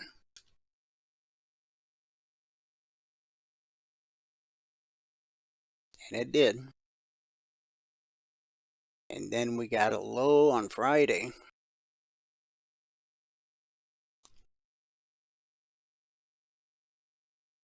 And I think we're probably headed higher from here. So could you have got your goal for the day on the upside, on the downside? Yes. But when you see price on your 30-minute chart, it's above the BBC, then below, then above, then below, without ever really pulling away. Just, either if all you trade is that market, take a walk, make a sandwich, and just do something different till your market provides you with a high probability, low risk trade setup. Once you realize that we trade every market exactly the same, whether it's the S&P or Amazon or Walmart or Bitcoin or the British pound, it doesn't matter. Price flows the same across all markets and all time frames. When you get that clarity, then rather than waiting for crude oil to give you a proper setup, you just go look at a different market that's already giving you a good setup. Unless you just, want to hang out and stare at the charts. Now, when you're brand new to trading, it's natural, and you should spend some time in front of the charts until you really understand how price flows. Now, beyond that, too much screen time is not a good thing. It can negatively reinforce things. So, once you get your goal for the day, best thing you can do is put the mouse away. But again, if you're brand new to trading, it's all new, it's all exciting. But remember, you don't have to learn everything there is to know about the markets. All you need to know is how to get your goal for the day. You're not going to hear us talk about Keltner bands or Bollinger bands or Keltner channels or the trend or the tricks or the RSI or the stochastics or the MACD. Hey, I'm not knocking any of those things. I'm sure they all do exactly what they were created to do. I just don't need them. Price, combined with our indicators and zones, tells me everything I need to know. So I did a talk, if you scroll back on the YouTube channel, why too many indicators and oscillators can be more harmful than helpful. If you missed that day's broadcast, go to the YouTube channel and check it out. youtube.com/CFRN. It was either last week or the week before. Okay. And I went into great detail. And so I'm not going to recant it all now. If you dispute it. And by the way, don't believe stuff just because I say it. Prove it to yourself. I will share with you market truths. Things like important prices, important areas are almost always tested. Only one of three things happens when price reaches a weekly trading zone. I will share with you market truths, but you need to make it your truth. In other words, you need to watch it, you need to study it until you go, dang, that's the truth. And now you own that knowledge. See, learning how to trade is a very valuable life skill. Not how to trade the S&P or how to trade crude or how to trade gold, but how to trade. Once you learn how to trade, nobody can ever take that away from you. Now you have the freedom to earn an above average income, and you have something even more valuable, time. Money is a renewable resource. Time is not. Our days on this earth are numbered. No one on their deathbed ever said, I wish I'd have spent some more time at the office. So the beauty of trading, once you learn how to get your goal for the day and put the mouse away, gives you the freedom to pursue your passions, spend time with your family, do the things that bring you joy, fulfill the purpose that God created you for. You can always make more money, but you cannot whip up another batch of time.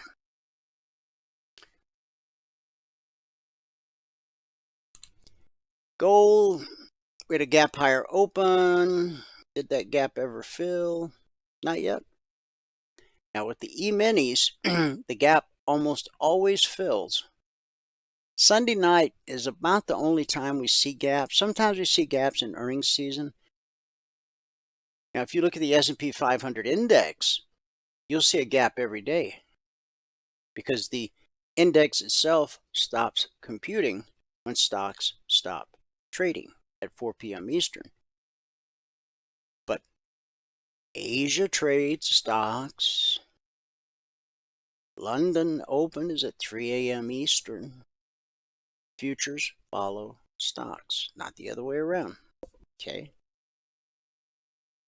So when you see a gap on the E-mini, the S&P, the Dow, the Russell, or the NQ, it is one of the most high probability trades that gap is going to fill, usually within a couple of hours, almost always within the same session. Now, occasionally there's rare instances where that doesn't happen. Gold is a bit of a different animal, okay? What I just said pertains to the E-minis. Now, will this gap fill? Well, if I knew the answer to that, then that would mean I could tell the future, but I can't. What was the high of this candle? I probably can't get a reading on it. Little wee green candle right there. Can't see the top of the wick. I could get rid of this line. Move it over. Okay, so the high of this candle, 1931.3. The low of this candle, 1931.1. So the gap did fill. Aren't you glad I moved that? So the gap is now filled on gold. Okay. So we had a gap higher open, which immediately became a red candle. But we're above the BBC, so the next candle prints green. Okay, great. This candle opens at 34.4 and runs up to the zone at 36. It's $160 per contract traded. Then we pull back to the BBC and we make a run at the target. Then we pull back to the zone, get below the zone, pull back to the BBC, and the pullback holds. Is it possible we see the short target today? Here's the problem. Red and falling has gotten directly below price. So if price drops, this is potential support. Now if price trades through red and falling and takes out this low and takes out this low and this low, remember what I said about you got to look left? Then, yes, we might hit the short target. But I got a feeling we won't. But nothing but a feeling. Trade what's in front of you. All right, silver. We're almost done. Market opened last night with a perfect stack on silver. Remember, it was 15 minutes into the life of this candle that our members and trial members got these targets. We never thought about the short target last night because we had the perfect stack for a long trade. Price, step line, blue and climbing, BBC. This candle opened at 22, we'll call it 48. No, let's call it 22.50. Ran up to 22.70, which was the target. That's $1,000 per contract traded. A 2-penny move in silver is worth $100. So 20 pennies is $1,000.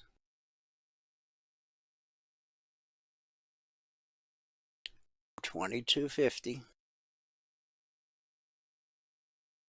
to 22.70. $1,000 per contract traded. Then price pulls back to the BBC, gives us another leg. We get another pullback, and now we're just kind of hanging out. On the euro, we opened above the zone green. We didn't trade much higher. Blue and climbing turned to red and falling, pushed us down to an area where we would anticipate support. Then we get back above the BBC. We have a little bit of a pullback here. And then this candle here would have given you your goal for the day. And it continued on with this candle. Came just shy of hitting the target. Then price pulls back, pullback holds, resistance. Pull back to the zone, which is 450/455. That's, again, last week's zone, not this week. Tomorrow you'll see this week's zones. We overcame red and falling, so it looks like we're going to take a run at the target again, the long target. That brings us around the world back to the daily chart. It hasn't changed much since the last time we looked at it.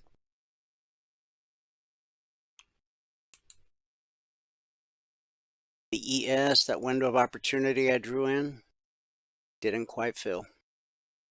That happens sometimes.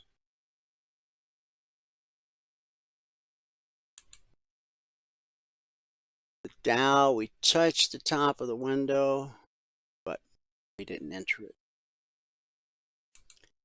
I don't remember if I drew any other ones or not.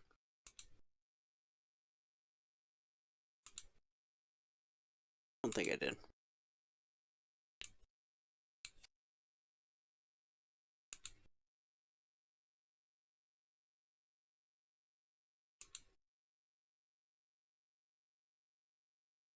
So the ES came down.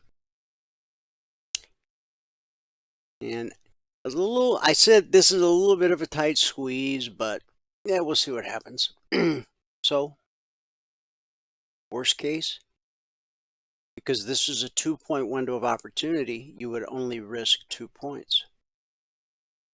So, you got stopped out for 2 points. Getting stopped out is as much a part of trading as breathing is a part of life. Until you can accept that and live with that. See, professional traders, they waste no time or treasure chasing the Holy Grail, because they know that's just a farce, a fantasy. They understand the reasons why it doesn't exist, why it can't exist. So when a professional trader gets stopped out, what do? Whine, lick their wounds. Man, that's not hygienic. Don't do that. Just go look for the next high probability, low risk trade opportunity.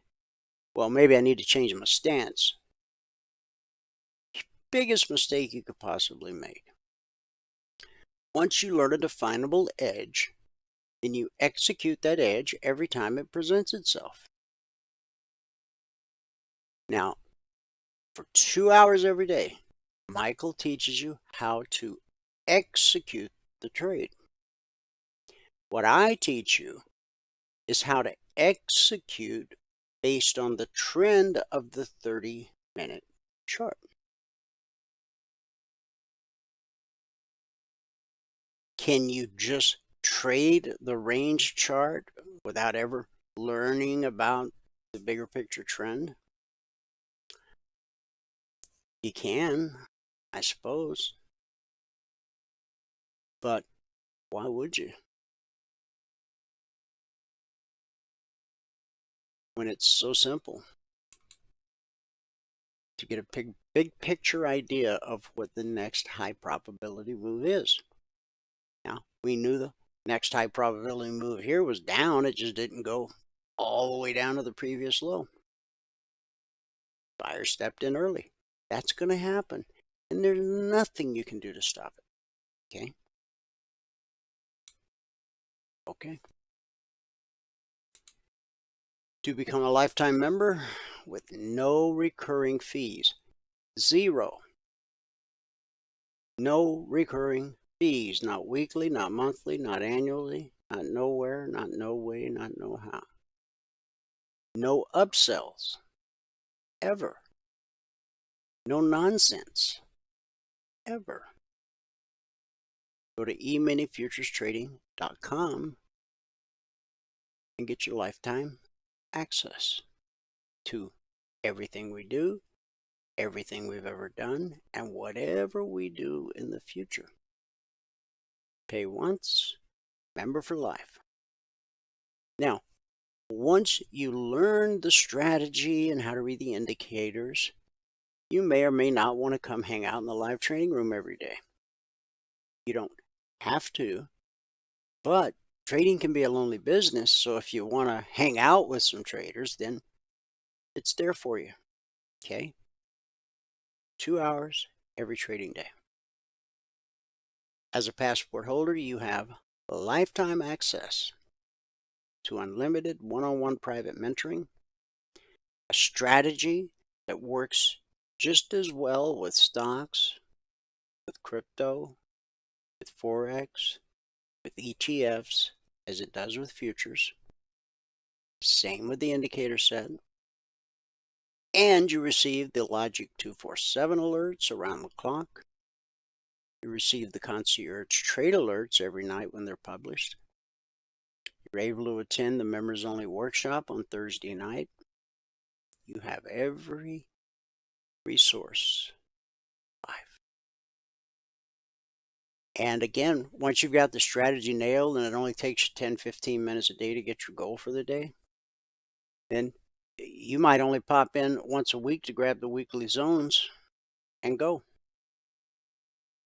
And that's fine. We hope you'll stick around and be a part of our vibrant community and help the next new person who comes along who's been struggling for years and has lost some untold sum of money. But it's your choice, okay? 9 out of 10 new traders fail, according to Futures Magazine, because they don't have any. Well, Futures just said 9 out of 10 new traders fail. I went on a mission. I want to know why. I mean, 90% of brain surgeons don't wash out. 90% of Navy SEALs don't ring that bell. What in the heck is going on here? Well, it wasn't too hard to figure out. Brain surgeons have people who teach them how to do brain surgery. They don't learn by reading a book. I mean, they got to read a lot of books as part of their coursework, and probably watch some videos too.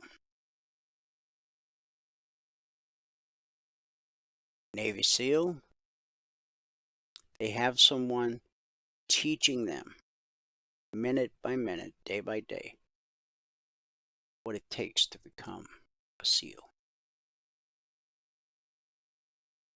So if you're out there floating around from room to room, not finding a home, just a bunch of people whining on message boards about how it's all rigged and, you know, blah, blah, blah.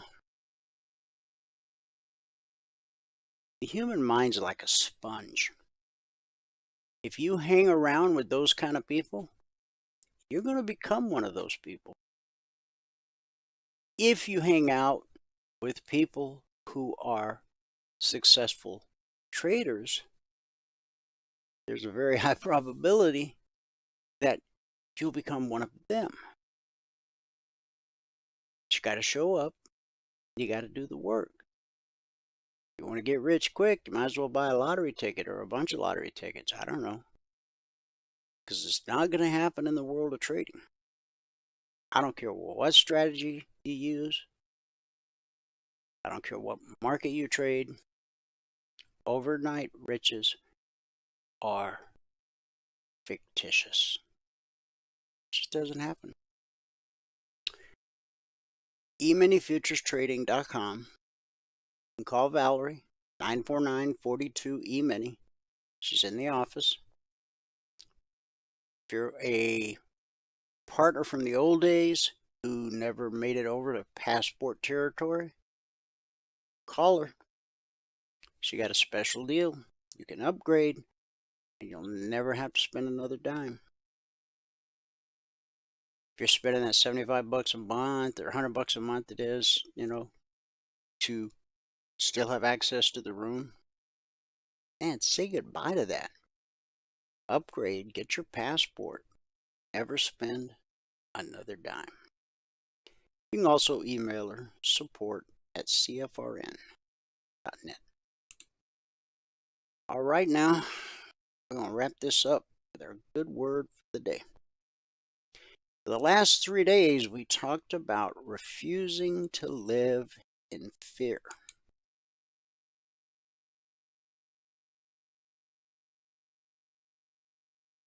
When you're on a roll, stay with it. Romans 8:31. God is for us, who can be against us?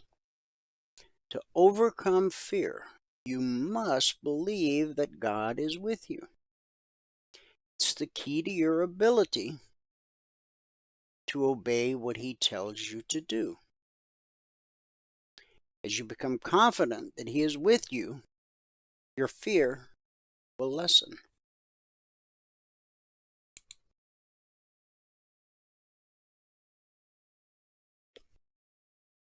All right, those of you that are tuned in on the TradingView, or on the TradingView, on the YouTube channel, I think you still have video. I think GoToWebinar might have just dropped video. I don't know. Anyway, we're wrapping it up. So, to overcome fear, you must believe that God is with you. It's the key to your ability to obey what He tells you to do. As you become confident that He is with you, your fear will lessen. When David volunteered to fight Goliath, King Saul said to him, "You are not able to go against this Philistine to fight with him, for you are a youth, and he a man of war from his youth." That's 1 Samuel 17:33.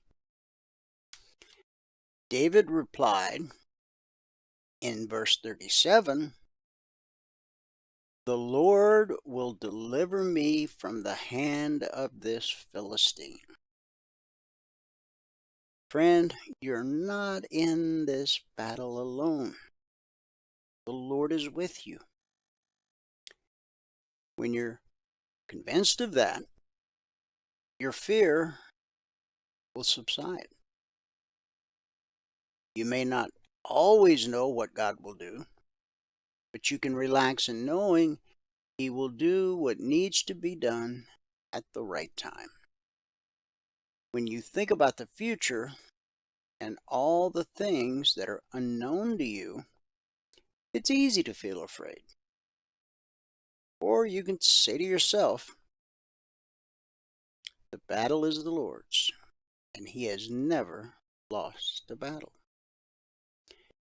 You may not always know what to do in a tense situation, but God does. He knows everything prior to it happening, and He has planned your deliverance in advance. Just put one foot in front of the other, confident that He is guiding you. You don't have to see God or feel Him in order to believe that He is with you. Faith is a matter of the heart. We walk by sight. We walk by faith, not by sight. God is with you. Believe it, and make a commitment today that you're done living in fear. Fear of anything in this world. Now, I'm not saying put yourself in some bad situation, but that letter in the mailbox, that phone call, that knock at the door, your job, your bank account. These things will come, these things will go. Sometimes it'll be good news, sometimes it'll be bad news, but there's one constant: God's love for you. He promised He would never leave you or forsake you. If you choose to believe, then you never have to live in fear. And that's our good word for the day. Thanks so much for tuning in. Whoever you are, wherever you are, may God continue to richly bless you with His mercy and with His grace. And I'll see you at the bell.